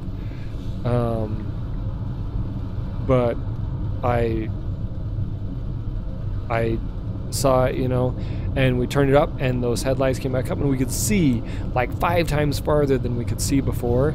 It was like, so it's my fault. I mean, it was my fault. I'd been messing with stuff, and I think I was trying to adjust the brightness of the dashboard, and so I found this dial, and I spun it down, and it didn't change, and I didn't think, at the time I didn't notice it doing anything, and so I just forgot about it, and I found the dial that actually did reduce the brightness of the dashboard and turned it down, and went on my way. And it wasn't until, you know, it got darker and we were looking for the specific exit that I realized I can't see worth a darn anywhere. And so just can't see. And so anyway, one of those things where I should have gotten to know my vehicle better. I mean, I've been driving this car for at least a few weeks. It wasn't brand new to me or anything. Looks like it's about time to drop a gear. Anyway, it was an interesting experience, and one of the couple of times I about killed myself driving in Germany. I know, I make it sound like I'm a horrible driver. Is this where I want to be? Why is it making me come over here? I don't want to be over here. I'm just going straight through. Why are you having me... I hate it when it does this. And anybody who's from Europe, Germany in specific, if you can, you know, if that's what the laws actually are, and is that, you know, semis and stuff have to get over. Ooh, we are dropping some frames. Sorry. Semis and stuff have to get over, then I guess that's the way it is. But I never get why they make me merge over into this other area. Man, that was bad for a second there. We are back in business though. Again, so I think this is not a multi-threaded game. So anytime I hit the, you know, I'm only using 20% of my CPU or something, but if I hit that, what would be 25%, it dies because it can't keep up. Anyway, if that's what the laws are in Germany. Ooh, and I'm also dropping some frames on the GPU up there. So I'm encoding with the GPU, but I dropped a few frames there for a minute. Anyway, if that's what the laws are, I guess that's what the laws are, but I hate that it makes me merge over into this, like, area when I'm not exiting. I'm not trying to get over there. I actually really like that it has that instead of having you just merge off of the main area. But when I'm going straight through, I'm not sure why my GPS is telling me, hey, go over there. It may just be a glitch of the GPS. I know it's not a perfect GPS and doesn't have perfect algorithms for finding the route, so that could be all it is, that it's just a glitch of the GPS. Whatever the case, not my favorite. So, I'm wondering if I ought to... no, it's probably okay. Is this another one of those where it's just gonna tell me to get over even though I'm not going anywhere that direction? Yeah, see? I'm going straight through, so I'm not gonna get over. I'm not exiting until the 10, huh? Okay, so until I see a sign for the 10, I don't need to get over.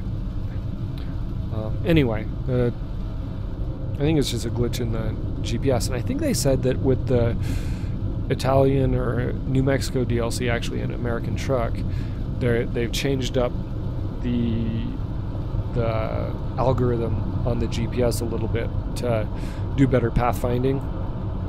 I'm interested to see how different that is, if that makes much of a difference.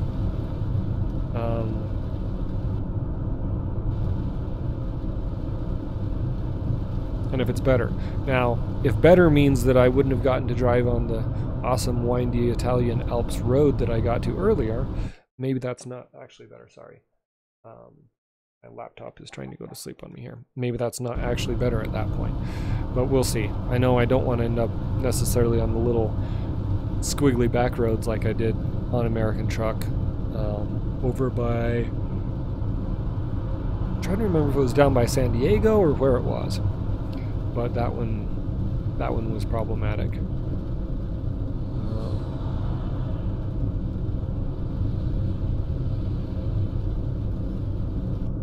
So there we go. Ooh, let's go ahead and get over. Got truck broken down. Oh, car ran into the back of a truck.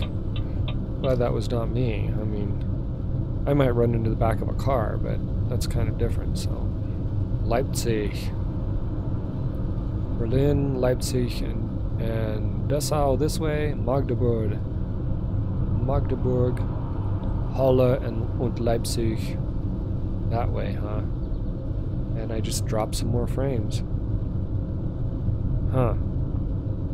Maybe the rain will let up soon and reduce some of the load, I'm not sure.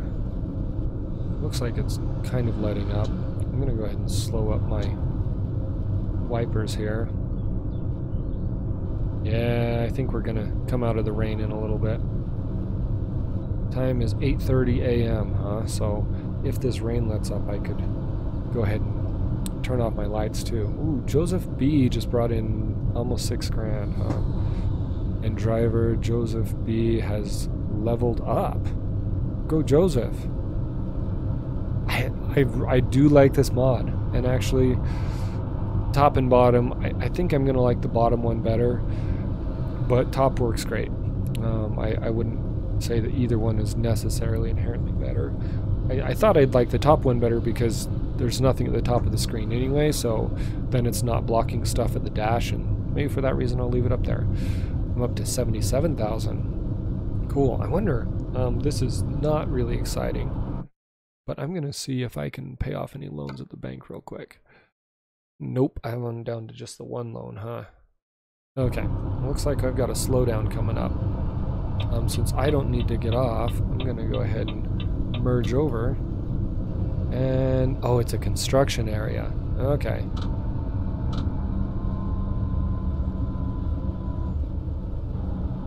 So I should probably get back over. Oh, another story of about killing myself on the Autobahn. So I remember one time, it was actually near a city called Hanau, which is near Frankfurt am Main, which is, it was actually near a little city outside of there called Offenbach am Main, which is where I lived at the, actually I didn't live there, I lived in Frankfurt at the time. So, oh, come on. I needed to drop a few gears here. Anyway, so I was driving, I guess I lived in Frankfurt am Main, in, over by the Frankfurt Messe, actually, if anybody knows where that is. And I was driving down past Hanau, or down to Hanau, I think is actually where I was going at the time. And it was nighttime. I think I drove way too much at night. And there was, I was going along on whatever Autobahn that would be, I don't remember which one. And I was doing probably about, I swear, I may have only been doing like 80 kilometers. I remember 80. So whether that was, I had converted in my brain to miles per hour, or whether that's 80 kilometers an hour. It seems more likely it was 80 kilometers an hour. But I was going along and I came upon this construction zone. And the thing was so narrow, like it went down to this itty bitty. So I was in, again, an Opel Corsa, a little, why are you telling me to go over there? I don't want to go over there. I don't need to stop. I don't know why you're telling me to go that way. You know, I'm tempted to swing over that way, but I'd have to go, we're not going to right now. Okay. And so little construction zone on the Autobahn, and it had concrete barriers on both sides, just going down both sides. And I felt like I was like, I don't know, like a bobsled, I guess. I don't know. Obviously I wasn't. It wasn't actually. That's what it felt like. Just this little narrow thing, concrete barriers on both sides, just shooting through there in the Opel Corsa. And it was kind of like, oh, maybe I should have slowed down a bit, but came out alive. And in both cases, so both of the stories I've told, the interesting thing is, at the time, it didn't feel that dangerous, right? You know, it was like, oh, whatever. It didn't bother me that much. But then, when I looked back at it in my mind, like right after it happened, it was like, oh, that was bad. Like that could have been really bad. You know, that could have ended up costing me my life, type deal. So I was young and dumber than I am now at the time, but I'm not saying I'm not young and dumb still. I'm only like 34, 35. I don't remember. I have to ask my wife. Let's see. I'd be 35. I'm 35 now. Oh, okay. We got to slow down. That was sharper than I thought. Anyway, so that was my. The guy just disappeared. I just had a car disappear on me. That was interesting. He literally poofed out of existence. He must have wrecked. Maybe I ought to call like 911 or what is it in IT crowd? 9643897. I don't remember what it is, but not 911. Anyway, so that was the other one. There was, I had another couple of experiences, and I don't know if I should share them now because it really just makes me sound like I'm a horrible driver. And admittedly, when I was, 20, I was a lot worse of a driver than I am now, so 15 years can make a big difference. Although there was a guy, at the time who I love driving stick. And one of the great things this does is allows me to drive stick because none of my actual cars have manual transmissions. So there you go. But driving in Germany was great because that Opel course had a little 5-speed and whatnot. But I remember one of the guys I rode with often who pointed out, you know, you shift kind of roughly and you ought to work on that. And at first I was like, oh, don't tell me how to drive. But then after that, I became aware, and I was like, oh, I do. Like I would slam in the clutch really fast and let it out really fast without giving in, you know, and so it was just not a very nice experience. I didn't stall very often, but it wasn't all that smooth of an experience. And so from that day forward, I started focusing more on, okay, you know, when I'm upshifting, push the clutch in a little more slowly. Give it a little gas before you start to let it out or whatever. Same thing when going down through the gears and using the gears to slow me down instead of just dropping the clutch. I would go ahead and, you know, ease it out a little more slowly, and I credit him with helping me to learn to drive better, especially on the just how smoothly I use the clutch. It was something I hadn't really thought about. It was more, you know, as long as I'm not stalling, I guess I'm doing okay. And he pointed out that, you know, that's not all there is to it. Oh, I didn't need to pull it out of gear or move the shifter there, but that's not all there is to it. So to his credit, well done. You know, the worst part is I can't think of his name right now. I'll use the excuse that, well, that was 15 years ago, so can't remember everything, but thank you, random person. Okay. Is this where I want to be exiting?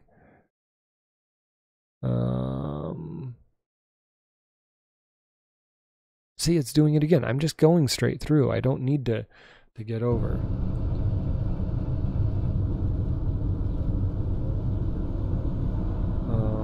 It's almost like these two sections of road are different road as far as the GPS is concerned. It's like, oh, that's a shorter route. And so then it considers it, and that's probably exactly what it is that they're programmed in as different sections of road. Okay, so you're not going to jump in on me.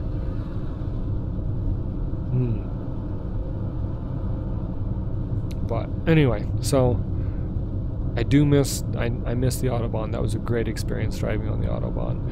Although in the car I was in, it was not nearly, you know, the experience it could have been. That thing topped out 190 kilometers an hour was the best I ever did, and that was floored on a really good downhill. Normally I could not do that fast, but there was this one section, and I think it was heading out to, oh, where was I going? Again, that city on the edge, on the edge of France. Like, it's like 30 miles off the border of France, and the name is totally not coming to me. Anyway, going to that city, there was this one area that just had a really good downhill, really long, good downhill. And, sorry, laptop's going to sleep, which doesn't let me watch the chat. Anyway, just this really good downhill, and I got up to 190 kilometers an hour that day, which for you Americans, that's, let's see, 115, more or less 115 miles an hour. And finger your handy. Anyway, that was the best I ever did. And I remember riding with another guy one time, his, you know, in a BMW, and that thing 190 wasn't even starting to push it yet. Now they have electronic governors on them, otherwise they'd actually go faster than they do. But so I didn't get to, and again, it's like, are you sure you don't want to rest? And actually, I wonder, do I need to rest yet? The problem is, if I rest, I'm going to be delivering at night, which I may not really have much of a choice on. So I can rest there, or I can rest at that spot, right? Well, I'll rest at the next one. And that'll give me some time to do a little thinking about whether I need to rest or not. So 3 hours, and 3 hours and 2 minutes till I need to rest. That's going to be so close. I'm going to be yawning the whole time if I don't rest. If I rest now, it's going to put 8 o'clock at night. It's going to be just after dark. I'm going to push it. I'm totally going to push it. So, because I don't want to deliver at dark. So we're going to go ahead and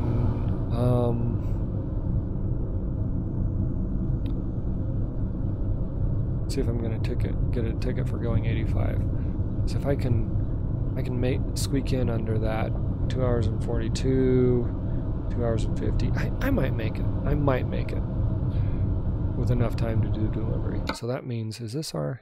This is not ours. Okay, so we're just staying on the A6. The A6 until it turns into the S3, huh? Oh, because we're going to be in Poland here in just a second. Okay, so we are going towards Skin. That one. Man. Okay. Anyway, so 190 was the best I ever did. I would regularly drive 180. 170 to 180 was pretty normal. 175, I guess, is probably what I averaged out on the Autobahn, which is about 105 miles an hour, 110 miles an hour.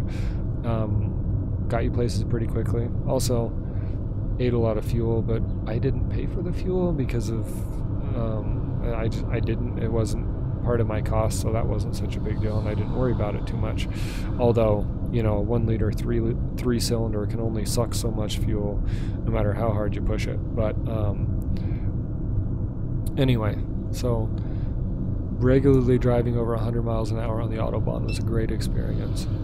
And loan installment for 6,000, huh? Okay, and now we are going to be entering Poland here.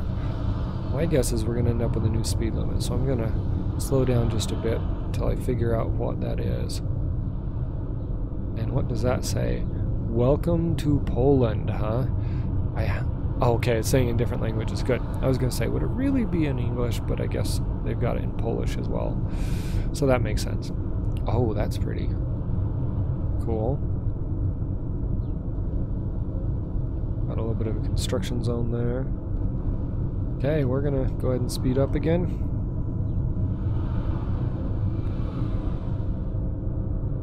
You know what?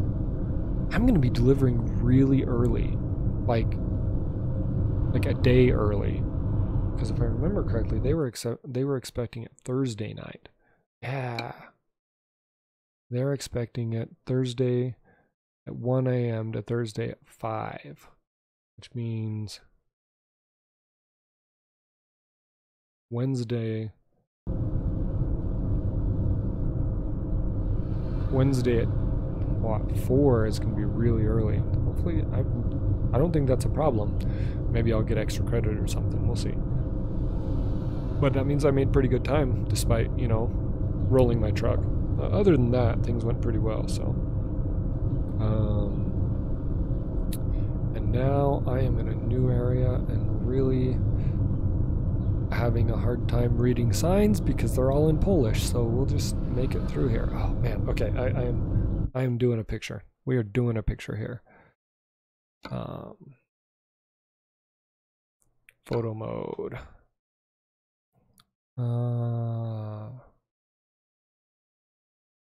Okay, I'm gonna do this one a little different than the others.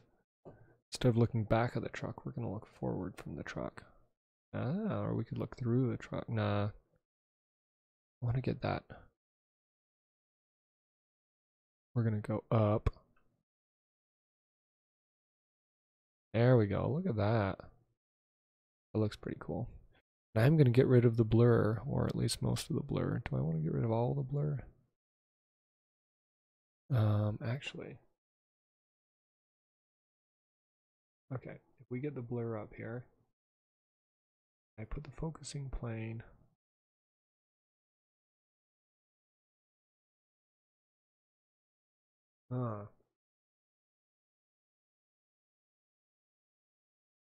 I'm not really good with this hole. We're just going to get rid of the blur because I want to see that water.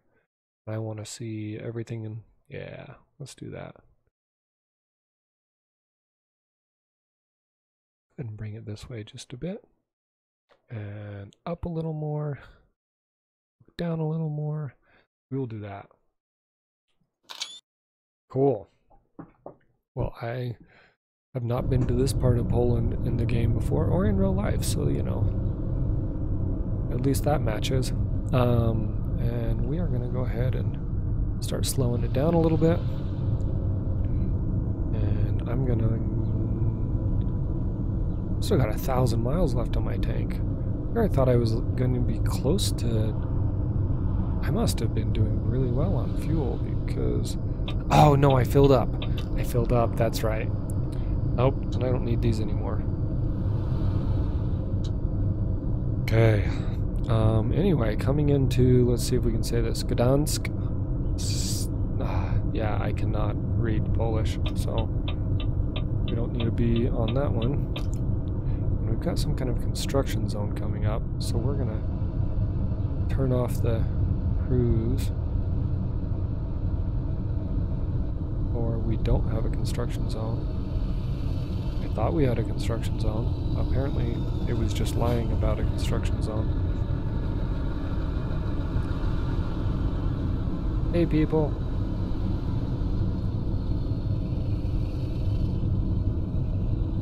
Welcome to Poland. And they're like, we're Polish. Oh, sorry. Not a tour bus. Maybe it is a tour bus, though.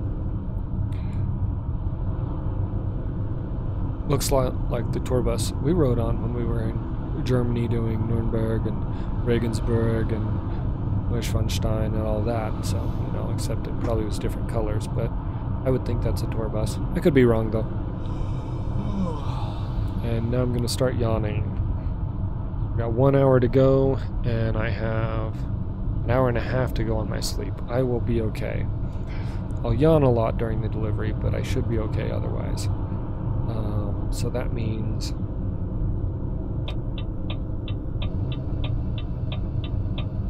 thank you much for letting me in.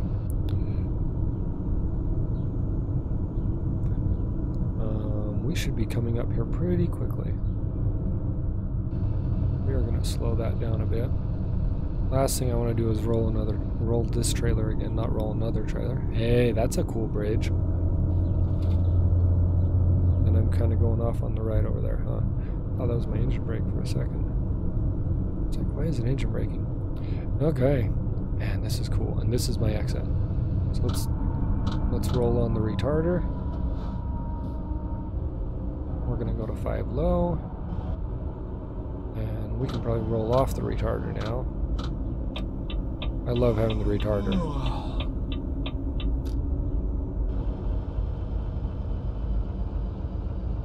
Makes all the difference in the world with these heavy cargoes.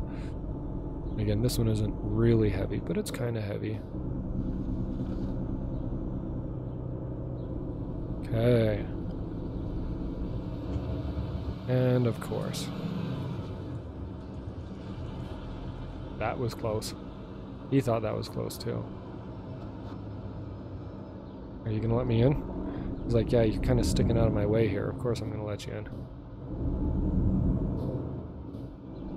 Oh, nope, that's not what I meant. Come on. Flick the rung. Stick there. Okay. Whoa!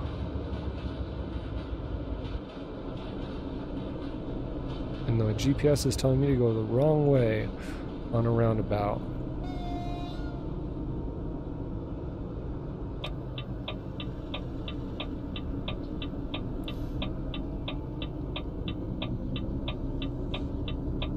Okay. Laptop's going to sleep again. I haven't had anybody on the chat yet, but I'd hate to have somebody show up and not respond, so... Damn it. Okay. Now we're dropping a couple of frames here. Now it's trying to get me to go to sleep. I mean, I've got the time that I could go to sleep, but then I'm going to be delivering at night. I don't know if I want to deliver at night. I'd rather just...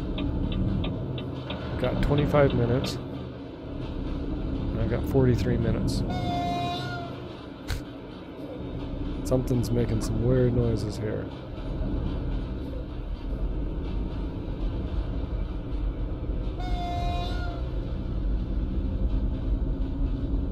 Okay, we're gonna have to keep our speed up if we want to get there before I start getting fined. Okay, if I decide to sleep first, I probably ought to sleep. It's too late. Okay, so I'll just go deliver, and then I can sleep right there. Hey, we'll do that. Okay, that's good. Because the other thing I was wondering is how far do I have to drive after I deliver before I can sleep? But it's just right there, so. I love the little narrow streets.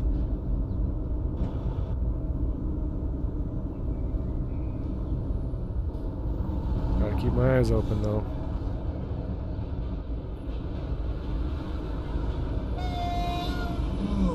Is that me making the noise?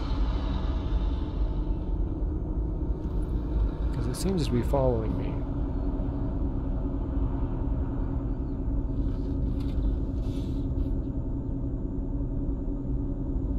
I'm speeding up very slowly. Got a deer sign. Although I don't think there are actually any deer in the game. And I'm not a big fan of the bushes that come out into the road, because it's like, those would be like knocked over and stuff.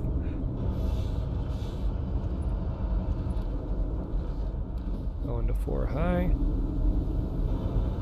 Man, this is a little narrow road.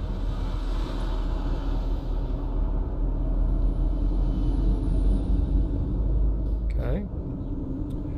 Let's get our speed back up if we can. Oh. Picking like apples or something? Oh, it's logging. Yes, I'm getting tired, I know. I'm not that tired though. Okay, I might be that tired actually. I'm in the red, so.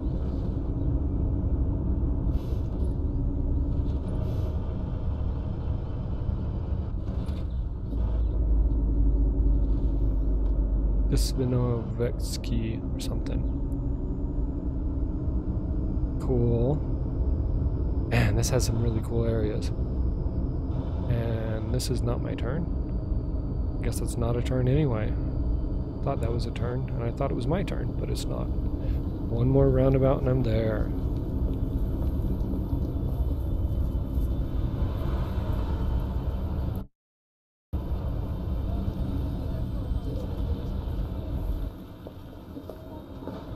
Interesting. Town noises, huh? I didn't know it did that.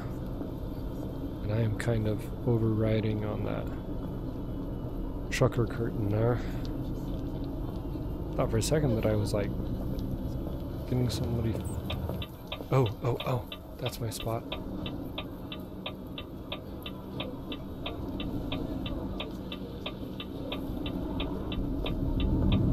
Is that the spot right there? Okay, where's my spot?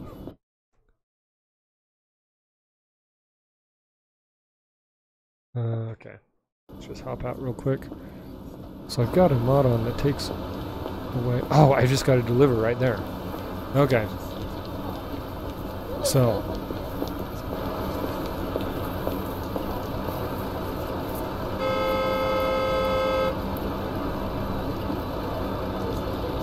Okay, we're going to do that. Let's plan this out here.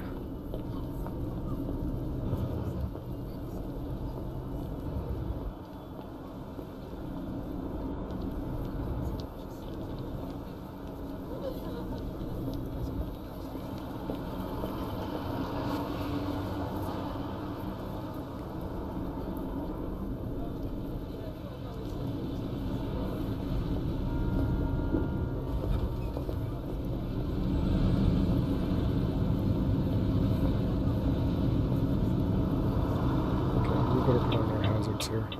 Hopefully people will give us enough space to get the job done.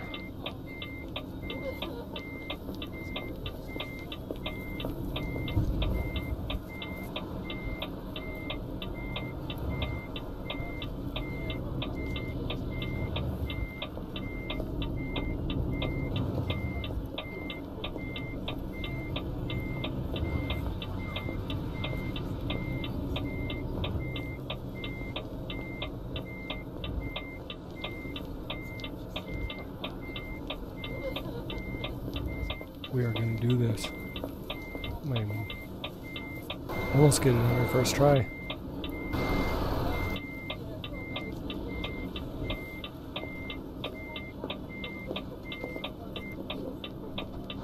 Okay, sadly, it's one of those that you kind of got to get on your first try otherwise.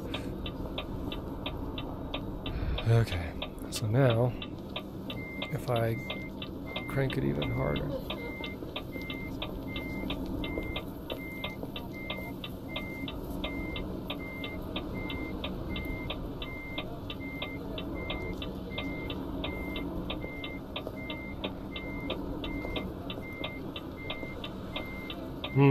Okay, what am I doing wrong?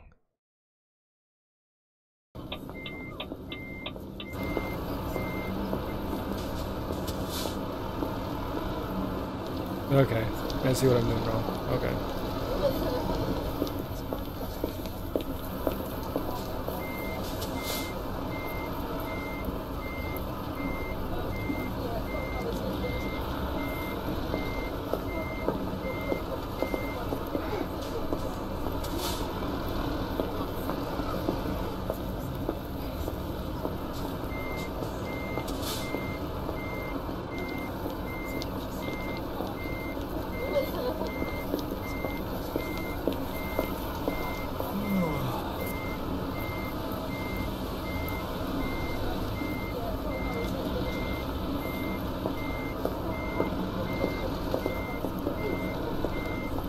Okay, good enough.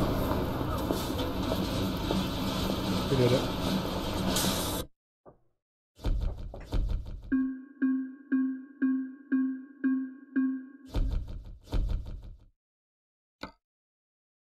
Cool. And we are going to do just-in-time delivery, apply, and that'll be the stream. Thanks for anybody that watches. This has been Essence Streaming. Thank you.